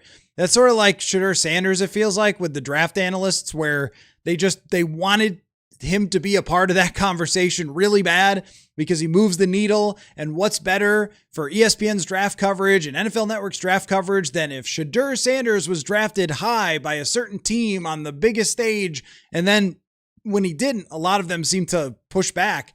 But the college performance, the skill set, it looks like a backup. And at least with Anthony Richardson, then you could say, well, Richardson has played like a backup quarterback so far in his career, but he's super young still. He's had these injuries that have set him back. Last year, he got a year to reset, and his skill set is freakish. Someone like Shedeur Sanders' skill set it's very meh. I think he can throw the ball pretty well, but he takes a million sacks. He can't run away. He doesn't have a super strong arm. Like Richardson has a freakishly strong arm. He's Cam Newton size, Cam Newton speed, but without the ability to throw accurately, consistently like Cam Newton, who still struggled with that throughout his career, but was, good enough to be an MVP. If you're taking a shot on trading for Richardson, that's what you're looking at is, could you bring out that upside at some point and make him into a Cam Newton-like quarterback? Even Cam Newton-light would be a great quarterback, but as long as they didn't take a ton of sacks, because Cam Newton-light might be Justin Fields. Rick Fenny was underrated. I would agree with that. That's going way back. So I was going for the last 50 years, and it's really because, and sorry to say this, folks, but it has been 50 years now since the Vikings made the Super Bowl. That's why I did it. 2026, 1976. Yep. It's been a while. Norse Force, Blake Brandel. The people who saw them last in the Super Bowl might be retired now at this point, or like getting toward retirement. Norse Force says Brandel took his first snap last year, expecting a big year, never gets bullied backwards. Yeah, not often. It's really underneath that, when you're 6'7", like you're kind of coming out of your stance, guys can get kind of underneath him. I mean, Jalen Carter could get around just about anybody, but I think that he showed improvement over the year. Steven says, of course, we're overrating the Vikings roster. We're Vikings fans, but I don't find that to be so much the case, Steven, with this fan base. This is probably, in terms of realistic fan bases, it's got to be top 5 most realistic fan bases. And there are always going to be people that at your office or your friends who are like, and Justin in the chat, I'm not calling you out because I love your prediction. If it turns out, we'll get you a milkshake. If they even get to 13, we'll give you a milkshake, Justin, I promise. But you're always going to have these people who think they're going to win 15 games and everything else that's going to happen, who are believers in every single player. But I mean, my experience sitting here talking to you guys all the time is I think you guys are very rational and reasonable about what this team is going to be on a year-to-year basis. By the way, if you're just joining, the FanDuel question of the day is the Ravens and the Rams are the teams that are favored in the AFC and NFC with the on FanDuel, where the Ravens are plus 500 to win the AFC and the Rams are plus 280 to win the NFC. And the question was, who is the most overrated roster in the NFL or overrated team? It actually, it might be the Ravens. I mean, have they bounced back? Like, they didn't get Max Crosby. They changed coaches. Did they do a lot more this offseason that you would say would really change things? It seems to be based on just Lamar coming back and the idea that a new defensive coordinator can fix it, because they're not a lot different on defense. And to have them as the favorites after missing the playoffs last year, that's a lot of credit being given to the quarterback, which he has earned, definitely. But it's not a very different team. So you might say calling them the favorite is overrating the Baltimore Ravens. Bad move, Space Cadet. I'll just call you Bad Move. Says Brandel doesn't move sideways very well. Defenses are able to take advantage. Yeah, I think of that. I think that's, true because of his size. When it comes to quicker defensive tackles who could get underneath him, I think that can be a problem. His overall numbers, though, painted him more in terms of a pass blocker as average. And if he's average, Jackson improves, Fries bounces back and plays more of a full season like he did the first half of last year, and the tackles are good, you're a good offensive line. And even if you lose somebody, at least you have some more depth at tackle. The Bronze Solo says, I think Denver is overrated, think they will regress. They have a lot of talent, though. Their offensive line might be the best in the NFL. Now, you could say you don't love Bo Nix, but he didn't even play great last year. He was an average quarterback last year and got them to the AFC Championship, which they probably would have won with Bo Nix in there. You could almost guarantee they would have won because Jared Stidham gave the Patriots their only points, except for a field goal. I don't know, man. That defense, Pat Surtain is the best in the league at the cornerback position. Now here's where they might regress. I believe they led the NFL in sacks by like 11 over the next best team. I think something in that range. That's probably going to be hard to repeat. They had like 60 sacks last year, and doing that again might be really hard to do. But they get Jalen Waddle. The run game could be better for them. Their offensive line being really good, though. Their pass rush being really good. I think that they're going to be a handful. Now, will they win as many games as they did last year? Probably not. So regression might happen there, but overrated, I don't know. That top to bottom roster is really good. Hines says the media hates this team because of one position, and we know which position. They have top 10 talent. I don't know if I would quite give them top 10 talent outside of the quarterback position. I would probably say that they have an argument to be in a certain tier. Like there's the first tier teams that have, you go to any position on the Seahawks, almost any position on the Rams, and you're going to go, man, they have a star at that position because those are the best teams in the NFL. And there's also some quarterbacks where you just have to give it to them. Like, yeah, if you have Lamar, if you have Josh, you have Pat, like, yeah, you're going to be considered one of the best every single year. Even if Mahomes did miss the playoffs last year, still going to get benefit of the doubt for what he's done in the past. So the Vikings don't have that. And you're right that at quarterback, if they're not sure and you're doing predictions, you're always going to lean toward, yeah, we're not going to name you a top team. But Kyler, what's interesting about around the NFL is, I'm curious to see how this turns out in the quarterback tiers this time. I think that Kyler will still end up as a third tier quarterback, but he's been ranked somewhere between 12 and 15 by people inside the NFL in Mike Sando's articles. So yeah, I think when it's uncertain, that's where they tend to lean away. If there's a quarterback who hasn't proven himself yet, or who hasn't taken the next step yet, or whatever it might be, most people, most analysts are going to say, yeah, I don't know. I'm not going to take that leap of faith and say Sam Darnold's going to throw for 4,335 touchdowns. I'm not going to do that. Not that I had predicted that. My prediction was that it had like a decent chance to work. That was the best I could do.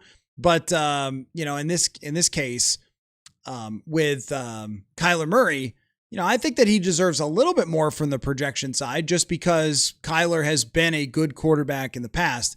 So it's not like it's Sam Darnold who had never been good before. But I think that there are a lot of questions. Top 10 at certain positions, yes, but there are a lot of questions elsewhere.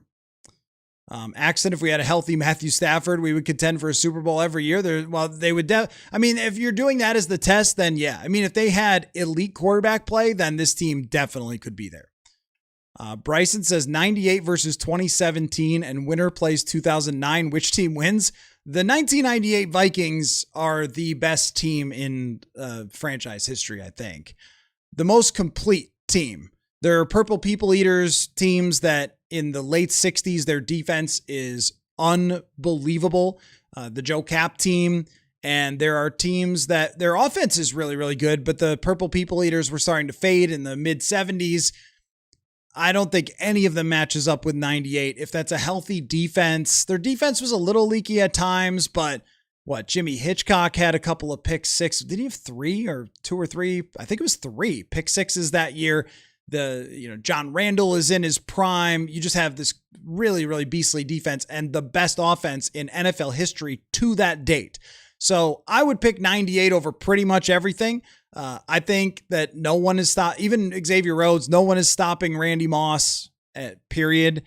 And then the winner plays 09. 09's a great team. It's a great team. I don't think it's beating 1998. The way that they just there's 40-point games left and right. I think 98 is the best team in franchise history. And unfortunately, you know what happened. BM says Bradbury going against a few massive interior Vikings defenders will finally give us Vikings fans excitement watching Bradbury get forklifted. It is his weakness. And over every season, you can look at Garrett Bradbury and find lots of stretches where he's perfectly fine. He's experienced. He's a good leader.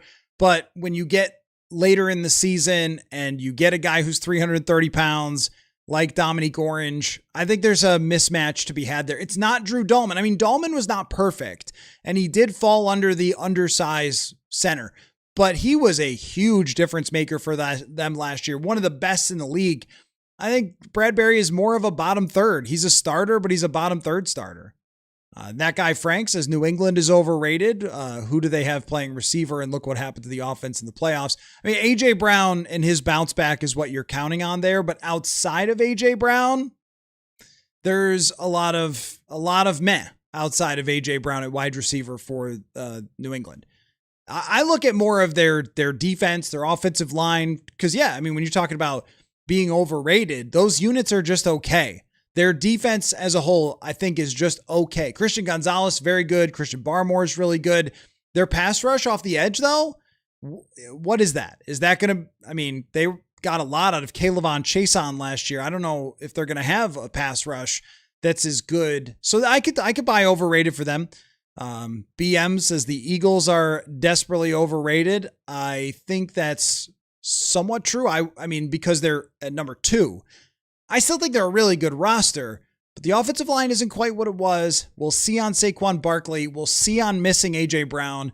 The defense is awesome for Philadelphia, though. Jalen Carter, Jordan Davis, Quinyon Mitchell. It's a really good defense, and it was last year as one of the best units in the NFL. Does that get them to number 2? Seems a tad high. I would have had Seattle there. I mean, Seattle won the Super Bowl based on their roster strength. They did lose some players. I would have had Seattle too. I think I would have had maybe the Eagles bumped down a little bit from 2, maybe more like 5 or 6. But Bryson, you're right that the Bills are number 4 because of Josh Allen. Outside of Josh Allen, it's a team with some really good players. They got DJ Moore. Khalil Shakir is probably underappreciated. James Cook is one of the best running backs in the league. Their offensive line is really good at run blocking. And the defense, though, kind of suspect. They did get Bradley Chubb. That helps. Still, last year, they were very weak against the run. And is their secondary great? They're going to need Josh Allen to play superhero a lot. So I agree. But when you have the best quarterback in the league, you get benefit of the doubt. That's why on these things, I feel like you should just separate rest of the roster and quarterback rankings. That's how I would prefer it. Rob says Chicago's overrated, especially on offense. They had a soft schedule last season and were taken to the wire by poor teams like the Raiders, Commanders, and Giants. Yep, that did happen. It depends on their quarterback, really. Losing DJ Moore matters, but Colston Loveland, excellent. I think there's very high expectations for Luther Burden. How they run the ball without their weapon, Bradbury is fine as a run blocker. He's not what he was supposed to be, which was basically what Drew Dolman really was. So will they regress a little in that run scheme of Ben Johnson's, or is it so much scheme that it's going to work? And I've just got some other questions about their offensive line, their backfield. DeAndre Swift again, he's just kind of up and down, kind of a Viking killer, but I think that they're good on offense. They're only great on offense if Caleb Williams is great. Rob, the Vikings beat a full-strength Lions offense with Brosmer having -6 net yards. I see the Lions a below-average roster facing a winnable schedule. I don't see them as a below-average roster. Yes, I know that happened, but they also finished as a top 5 offense overall. Those were great games that the Vikings defense played. Even when the Vikings played their butts off in Detroit, didn't Detroit still score like 24 points? They're a great offense. There's no question about it. Every year they come out and put up top 5 numbers. My question, though, is did they do enough on the offensive line? A rookie at tackle doesn't always work. Moving a guy from right to left tackle out of desperation doesn't always work. Free agent center who wasn't that great to begin with doesn't always work. New offensive coordinator, I think, should help Detroit. Their backfield, losing Montgomery, replacing him with Pacheco, who hasn't been very good for the last couple years. I think there's more. I would have told you that Detroit maybe had the best roster in the NFL 2-3 years ago. And now I mean, let's see, Branch is kind of coming back from an injury. Joseph is coming back from an injury. If not, one of those two is still hurt. There was some really miserable injuries they had. Hutchinson is great, but the rest, is it good? They lost Anzalone, who last year I thought, drifted a little bit. Campbell is really good. Yeah, I mean, I think there's holes. I don't know if I would go number 6. I think it's a little high there. Aaron says, I think Denver's a top 5 team, especially with the defense. Also agree the Chargers should be higher on the list. I would put the Chargers much higher. I would have had them as a top 10 team. Their 2 tackles are coming back. They have not one great weapon, but a lot of really good weapons. And they've had, top 5 defenses? I think they were number 1 defense in 2024. And then they were a very good defense last year as well. I think they're really good. Aaron, can Pacheco pass block like Montgomery? Flores will test that very quickly. I mean, Pacheco is a good pass blocker. He's kind of tough as nails. It's just, how much can you really put him in there? I think it's got to be a lot of Jahmyr Gibbs. Jim, with the current track record, the Vikings have highly visible prognosticators are afraid to rank the Vikings any higher.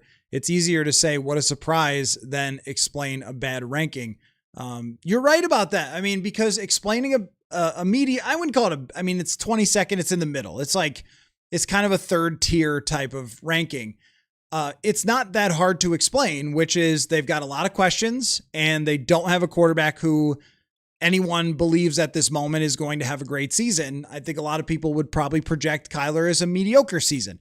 We talked about Mike Clay's projection the other day where it was something like 3,400 yards, 19 touchdowns. I mean, if that's his season, then this is the 22nd best team in the league. I would agree with that. If that's how it goes, if he's averaging 210 yards passing a game and he only throws 19 touchdowns and it's just not that good, then yeah, you're not going to be a great team.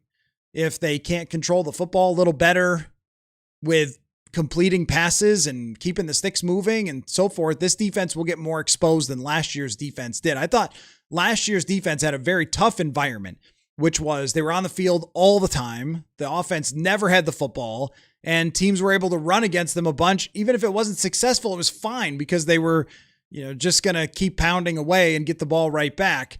But you're right. This time of year, it would be a little bit on the bold side to put the Vikings higher. I just think when we're talking about a roster ranking, if you plug in what Kyler Murray's average has been when he's had a decent supporting cast, which is somewhere between the 10th and 15th best quarterback in the league, and assume that these pass catchers are coming back to life, and then at least give some benefit of the doubt of the fact that Donovan Jackson is the first round draft pick and Will Fries got paid $18 million a year. Like some of the credit there of, hey, these players can be better than they were last year. Then I think you land at a slightly different conclusion. I don't think you ever get to the point where you're saying, oh yeah, they're right up there in the top 5 rosters in the league. Aaron says, how will the defensive backs perform with the new DB coach? Probably take a few games to see. And it's always hard to connect the coach to the performance. Like, did the coach do something wrong? Was the players not that great? But over the years, especially talking to Harrison Smith about Durante Jones, that's where if I have confidence in an assistant coach, it's just because I've had a conversation with players. I have no idea how to tell you if an assistant coach caused a certain play or a certain blitz or whatever. But over the years, I got to know Durante a little and heard enough from especially Harrison. One of the reasons he returned last year was to continue working with Durante Jones, and he felt that he deserved a ton of credit. That is a change to Gerald Alexander, and it might be a little bit different. But this is mainly, Brian Flores' show. The DBs without Harrison is really the question for me, because Durante Jones and Harrison had a great relationship. That's hard to replace, but Harrison is the Hall of Fame talent who's walking out there calling the plays on the field. And as of this moment, they don't have that. So can they organize themselves around Josh Metellus, who is likely going to be asked to do the same thing? That's what I want to see, because last year the DBs overall had a good season. The Vikings overall at the end of the year performed well against opposing quarterbacks, but a lot of those numbers were in the second half of the year when they had Harrison Smith back. Beaver's best friend, for the millionth time, we must protect the quarterback no matter who it is. We even did a terrible job protecting Kirk O'Chains. this must be a chronic problem since Kirk came aboard. It's been a little bit of a chronic problem from where I would say it was a chronic problem was from 2000 and 16 was a nightmare. 17 was fine. So 2018 to 2021, they had pretty atrocious offensive lines. And since Kevin O'Connell got here, I think what they've had is imperfect, which is different from atrocious or a chronic problem. It's been imperfect, where you could look across the line and go, all right, Christian Darrisaw is one of the best. Brian O'Neill's one of the best, but Bradbury is flawed. And maybe your right guard can't run block in Dalton Reisner, or can't pass block in the case of Ed Ingram, or they had these weaknesses.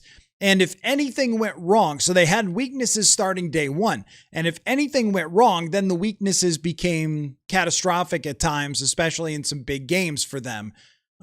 So I don't think I would say since O'Connell got here that they've had horrible offensive lines. Even last year, last year's a bunch of injuries and they had really bad moments. At the end of the year, they finished with an average offensive line by PFF. When they had all their starters, they were well above average, but it just didn't happen very often. I think they could have had, if Ryan Kelly was healthy, Donovan Jackson the full season, Christian Darrisaw, they would have had an elite offensive line last year. That's the problem, is that so much of how good your line is can't really just be controlled through your roster building. Some of it just has to be on your prayers to the football gods and hope that they answer. Matt says, I think the basement is 10 wins. I look at that as closer to the ceiling, and the basement maybe being like 7, but that's based on the division being really good, the NFC being really good. I have them at 11, but I think 10 would be, some of this stuff had to go right. Jim says Jim Marshall is the most underrated player because he's not in the Hall of Fame. Yes. And because so much of the conversation with Jim Marshall is dominated by one stinking play. I believe in a game that they won also. It's not like him in the wrong way touchdown even ended up making a huge difference in that season, in that game. He had all sorts of other great plays. And if availability is the best ability, how is Jim Marshall? And if leadership matter, how is Jim Marshall not in the Hall of Fame? And when they redid the sack statistics on Pro Football Reference, where they did this huge project to go back before the sack was an official stat and find out how many sacks Jim Marshall really had, there were years where Alan Page and Carl Eller were getting more praise. They were getting Pro Bowls or they were getting All Pros, and Jim Marshall actually had more sacks than them. There were some instances of that because a lot of it was, how even in the 60s and early 70s, how were you even, if you were a Pro Bowl voter, watching these guys? Were you getting reels, or were you just sort of going on their reputations, what people were saying about them? I don't even know, right? And yet Pro Bowls ends up making a difference for Jim Marshall. It's one that I cannot believe that the centerpiece, the heart and soul, the leader ends up not in the Hall of Fame. And it really feels like it's because of one stinking error that didn't make that big of a difference at all in the history of the NFL. So yeah, I can't rant about that one enough. Jim Marshall, but don't put him in now. Let him continue to be the best player ever who's not in the Hall of Fame rather than putting him in posthumously. I don't know. Maybe his family would feel different. So if his family wanted him in, yeah, but come on. I'll never understand how he didn't get in. It feels like there are some teams in NFL history where they just decided that's enough. That's enough players in the Hall of Fame for you guys. Sorry, no more. And I feel this way about Kent Hall for the Buffalo Bills, the center during all of their great years. Absolute mastermind, genius center, blocking for Thurman Thomas, snapping the ball to Jim Kelly. Just incredible all-time great center. And they sort of just cut it off and look, we've put in Andre Reed, we put in Bruce Smith, we put in Jim Kelly. You guys are good. And I feel a little bit of the same way of Steve Tasker because he revamped how special teams even works. He was such a dominant special teams player, but that one I can understand. If you said, well, you want to put a punt gunner in the Hall of Fame, if you saw him play, you would, but I get why you wouldn't. Kent Hall, I'll never understand. A lot of offensive linemen like that. Axton, Patriots overrated acquiring AJ Brown, but in a certain way, doesn't AJ take Diggs' place? Yeah, right. No, that's exactly my thought is it's kind of hard to say that their roster is vastly different when you're replacing one really great wide receiver from last year with a guy who I assume is still going to continue to be really great in AJ Brown. It's a lot of people, and that goes back to the question that was asked earlier about like how do circumstances affect stuff like this.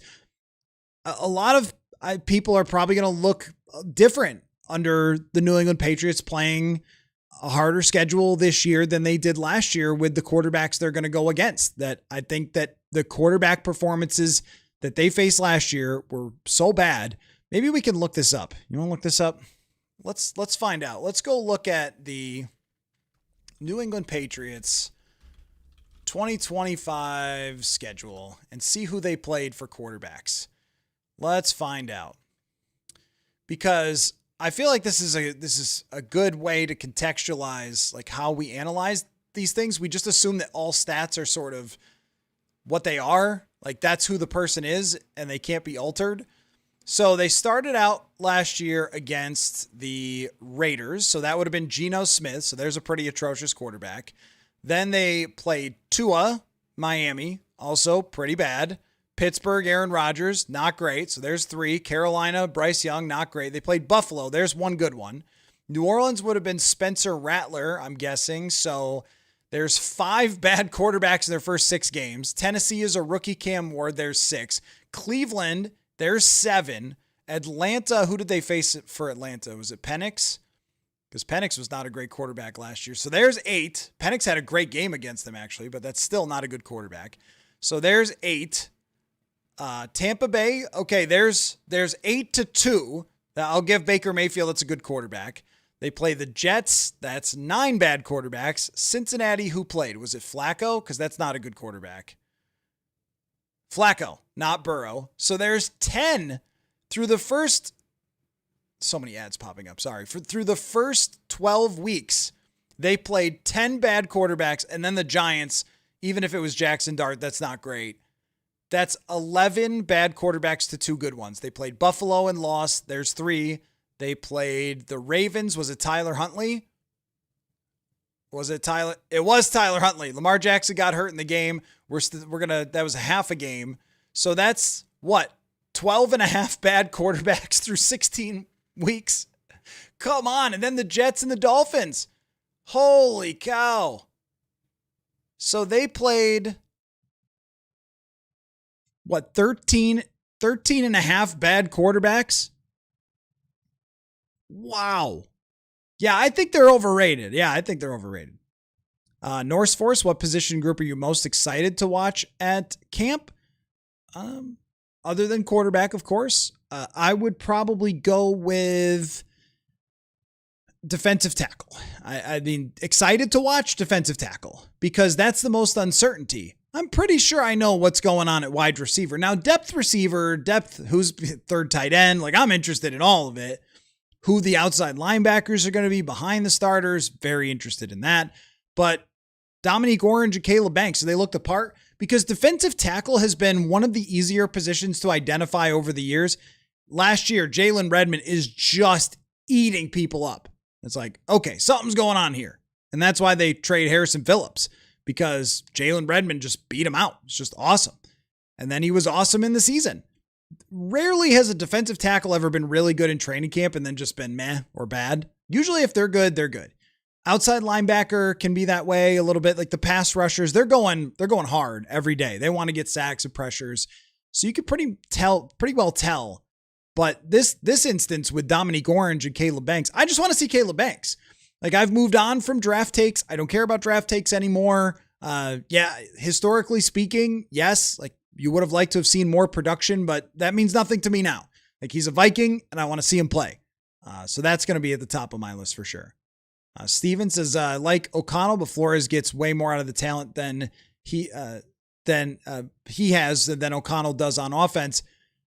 I mean, you could maybe argue that if Sam Darnold didn't happen, or if, I don't know, do you knock O'Connell down because you know that Sam Darnold won the Super Bowl the next year with Seattle? Because he also had an amazing offensive coordinator in Clint Kubiak as well, who was actually at the helm for one of Kirk Cousins, if not Kirk Cousins' best season here in 2021, except for they couldn't finish a darn game on defense.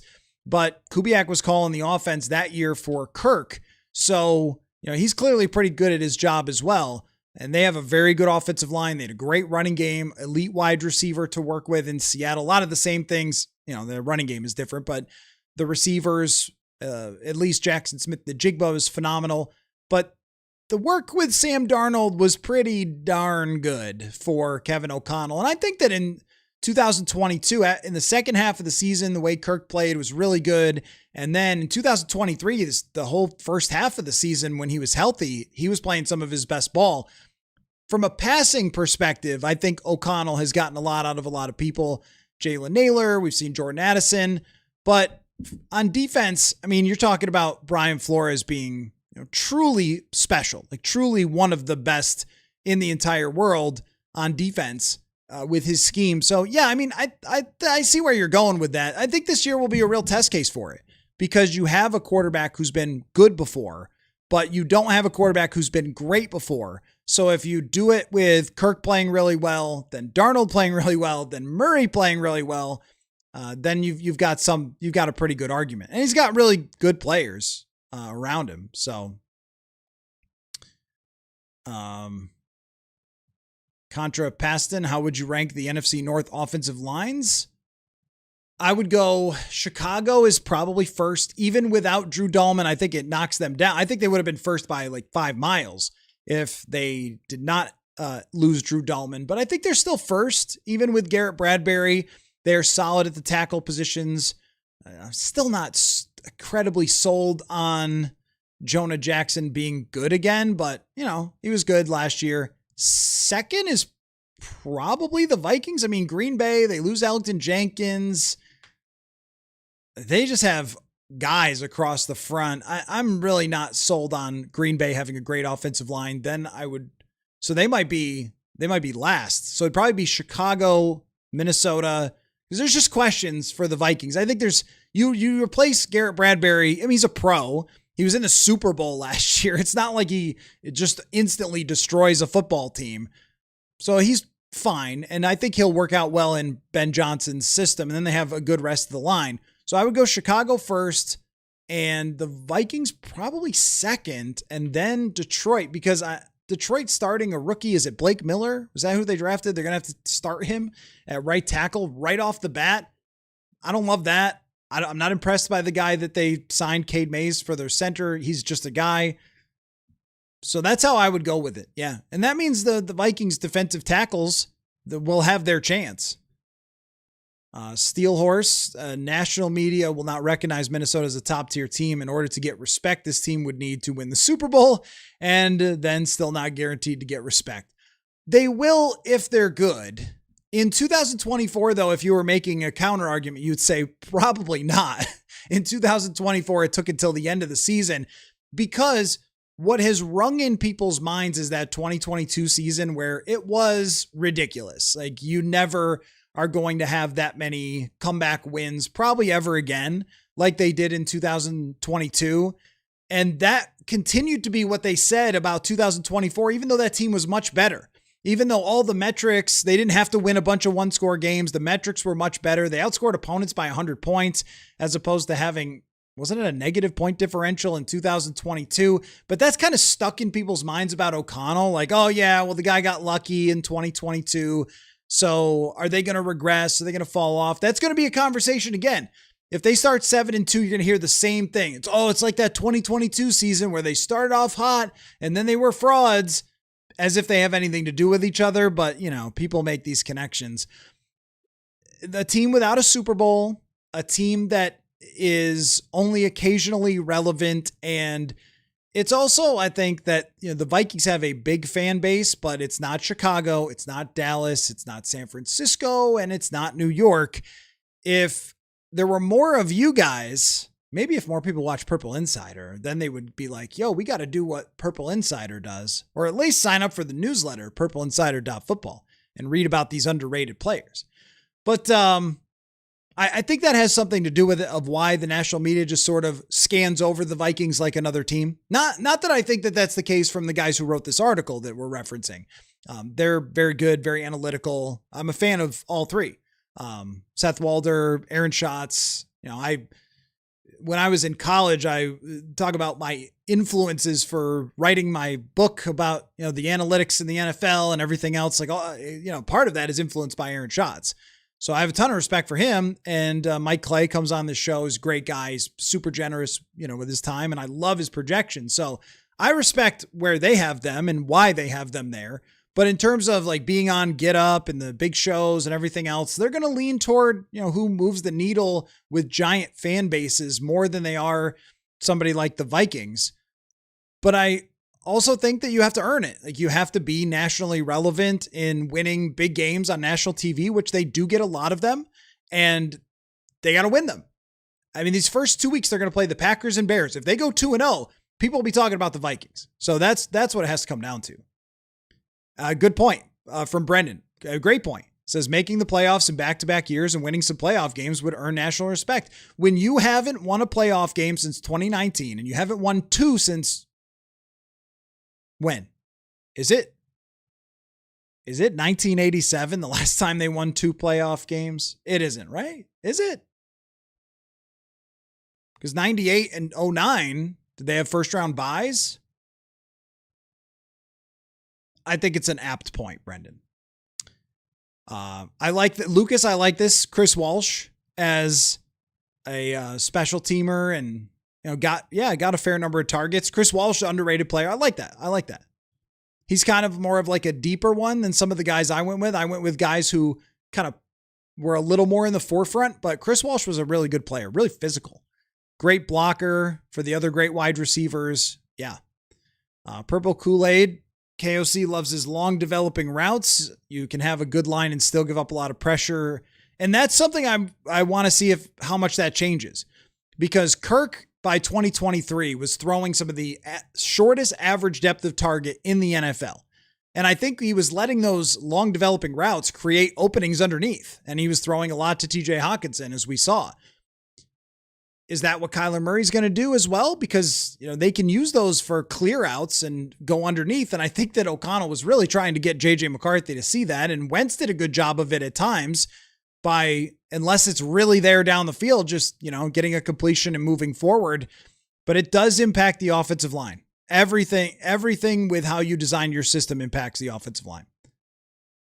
Axton came up with a pie chart to test your Einstein math. Okay.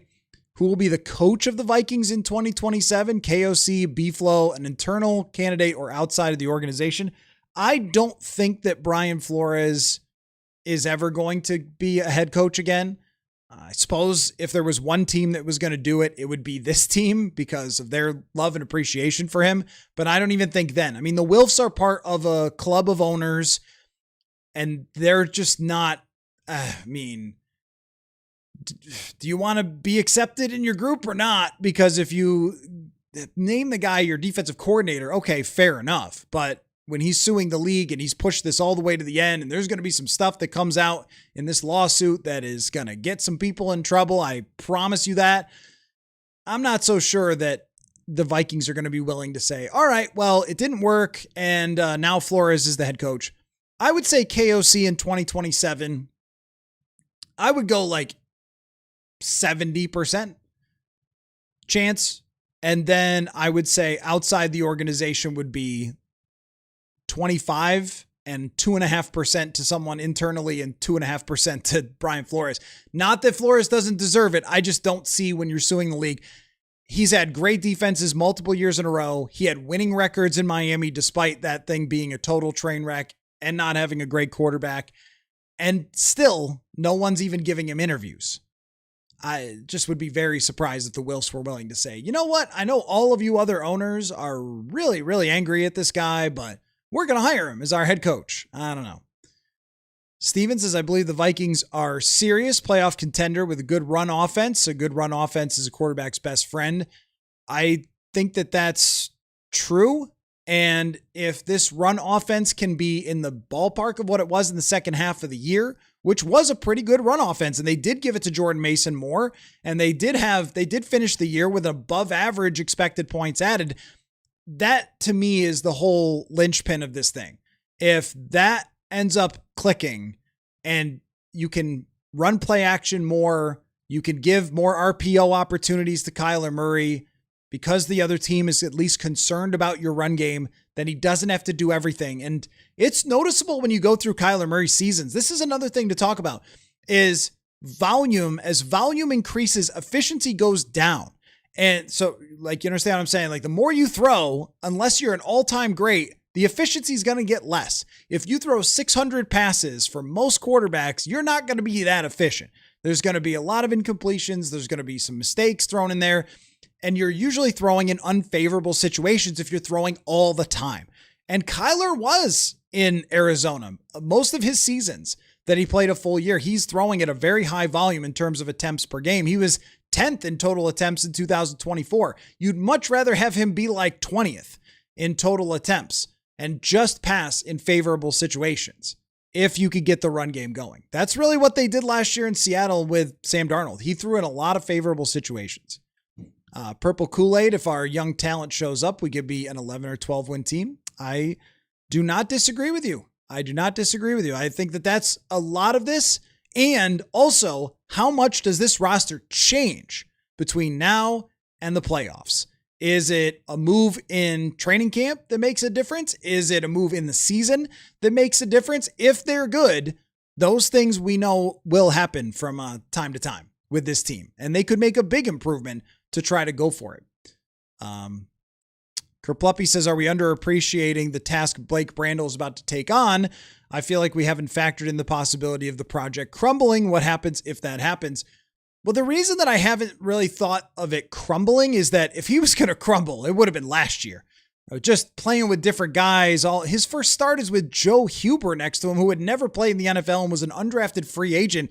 And he survived that. His second week was against Jalen Carter. Didn't really survive it, but it didn't break his confidence. At least he bounced back and played well in the second half. After that, that's enough for me to suggest that at least as a pass protector, he could be average. I think there's more there in the run game. I don't think that he'll be a top 15 center, but can he be 15 to 20? And then I think you're okay. If it's 20 or worse, then it's a problem. But between like the 10th and 20th best center, it's a very small difference. The top 5 to 7 are huge difference makers. I don't think you have that. But can you survive? Can you improve a little bit from last year? I think so, but it's a huge question. There's no doubt about it. I mean, that's my thought versus is it a huge question? 100% it is. Yeah. But at least he gets to practice it this year. The guy didn't even get to practice it last year. Okay, here's what I want to do. I want to try to go 20-0.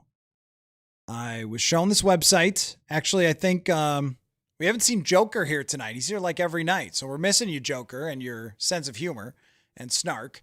But Joker brought up this 20-0 website. I've been doing the build a player thing. This is a similar version for this. So where you go, let's just, should we go both sides? We should go both sides. Yeah, we should go both sides. So what you do is you spin a wheel and it will land on an era from a team. And then you have to draft a player from that team and that era. And you draft a team and then try to go 20-0. So that's what it is. It's just 20-0.com. So we're going to try it here. So let's draft. All right. First spin, I get the New York Giants from 2006 to 2010. A lot of different options for who to go with here. And we pick the offense first and then the defense. So who on offense should we go with from the Giants from 2006 to 2010? Tiki Barber is a great pick here. Peak Tiki Barber is awesome. Plaxico Burress, Steve Smith, Jeremy Shockey. How many great tight ends will we get like Jeremy Shockey? I kind of want to go with Tiki Barber, though. His peak season, 1,600 yards, 58 catches. Let's draft Tiki Barber to start at running back. Our next pick, I wish I could get rid of some of these ads. I don't actually know how. Next pick goes the modern San Francisco 49ers from 2021. I hope you guys can see it. 2021 to 2025. This is a hard one because I just picked Tiki Barber and now I have Christian McCaffrey, but you can have a flex player, but that feels kind of cheesy. So Kyle Juszczyk obviously should be the pick here. I think Deebo Samuel is the right. No. George Kittle, right? Let's go George Kittle at tight end. So we've got Tiki Barber and George Kittle. Our next one is, oh no, the modern Tennessee Titans. How the heck are we supposed to go 20-0? Oh, and I picked a running back already, and now I got Derrick Henry. Well, maybe we can use A.J. Brown, Calvin Ridley, DeAndre Hopkins counts? Okay. All right. Well, maybe that's not so bad. DeAndre Hopkins or A.J. Brown. I think I want to go with A.J. Brown here. But I picked a running back first, and then I get Derrick Henry available. Okay, let's go A.J. Brown. Or wait, no, DeAndre Hopkins I went with. Next one is the Chargers from 99 to 05. Wow. So the pre-amazing Chargers. We could pick Doug Flutie. We don't have a quarterback yet. Drew Brees before he was great. Ryan Leaf. I wonder if you could go 0-20. And that would be, LaDainian Tomlinson. Why am I getting all the great teams? I'm going to go LaDainian Tomlinson as a flex player. Let's do that. So we got Tiki and LaDainian Tomlinson. Now we get Dallas of the 70s. We should go Roger Staubach here, right? Roger's got to be one of the best. I mean, his stats aren't going to be that great compared to, hopefully they adjust it because I think Roger Staubach as our quarterback is a heck of a good pick. Let's go. Where did my thing go? Why do these ads are like blocking me out? Come on. What are we doing here? Okay. Sorry. We got Roger Staubach as our quarterback. Let's spin again, and we end up with the Giants from 16 to 20. Okay. Saquon, just another running back at flex. Odell Beckham. Yeah, let's go Odell Beckham. Okay. All right. So I've got a pretty good offense. Now let's go to the defense, and I'll read the whole team at the end. The defense begins with, the early 2000s Baltimore Ravens. Could I draft everyone from this team? I think that the answer here is pretty clear, that we will be going with Ray Lewis at linebacker. We'll start out there. Our next one is Washington from 2021 to 2025. Can I go 20-0 with a Washington player? Daron Payne, Jonathan Allen, Bobby Wagner. Does it think Bobby Wagner was still good? I am going to go with Daron Payne. Hopefully that's enough. He's a good player. All right. Let's see. Next one is Buffalo 2006 to 2010. I was in Buffalo for this. The underrated Aaron Schobel. He should be my pick. 14.5 sacks was his peak. Who else? Aaron Schobel is a good pick, but do I get... Antoine Winfield is not on here because he went to the freaking Vikings. Jairus Byrd. I'm going to go Jairus Byrd. He actually was a safety, not a corner. He had 9 interceptions in one season. Let's go Jairus Byrd. Kansas City from 2016 to 2020 is my next pick. How many defensive players do I need? 2 more. 3 more? D Ford. He was a good pass rusher. Frank Clark. This is Kansas City 2016 to 2020. Terrell Suggs. Chris Jones. Okay, we'll go Chris Jones D flex on this one. No, Tampa Bay from 1977 to 1984. You got to be kidding me. Leroy Selman is actually a great player. So I actually don't feel too bad about that. Leroy Selman is a great player on very terrible teams. But now I need a team with a good corner. Give me a good corner. Denver from 2011, Chris Harris. Champ Bailey. Aqib Talib. Okay, I've got lots of them. Which one? Which one wins it for me? Champ Bailey's peak is higher, but not with Denver necessarily. Chris Harris was great, but Aqib Talib was a shutdown. I think we got to go Aqib Talib. He was like the best on that team. All right. 18-2. DeAndre Hopkins held me back. Come on, man. I got an A grade, 94 offense, 98 defense, and an 18-2 record. So I did not get to 20-0. But I love my Leroy Selman pick. Look up the highlights of Leroy Selman. Good player. And there you go, folks. I love these games. Nobody from the 2020 Commanders, that's for sure. Contrapaston says the Lions O-line, Glasgow was 33rd of 40 centers. May was 24th. They gave Larry Borum $5 million to be tackle 3. He was 51st out of 83. School was around the same ballpark.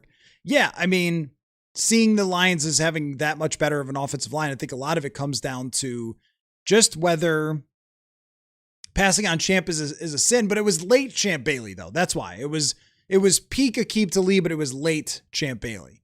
And yes, if I could have picked the Tampa Bay uniforms from the late 70s, I would have gone 20-0. Okay, well, I'm going to run because we got the World Cup, and also my wife is broadcasting the Lynx game tonight over on Victory Plus. So if you don't have that app, get it. Olivia Miles is out, but Cheryl Reeve can become the winningest coach in WNBA history. So my wife is excited about that. So get that Victory Plus app. Also, I hear the dog playing upstairs and he clearly wants to go out. So I'm going to run, but I will definitely be live again on Wednesday night, and we'll go over some of that new data released by PFF about quarterbacks. And tomorrow, you are also going to get Brandon Thorne, hardcore offensive line breakdown. Hopefully, Guard Guy shows up for that. And if anything comes up, like this is not the time of year where it does, but randomly Rasul Douglas signed today, so you never know. Stuff could happen. We'll see. If anything comes up, of course, there will be podcasting as well. So, all right. Thanks, everybody. Appreciate all the participation tonight and everybody tuning in. I know we're in the deadest time of the year, but we're trying to make it interesting and fun anyway, and I'm glad you guys could help me do that. So we'll talk to you very soon. Football.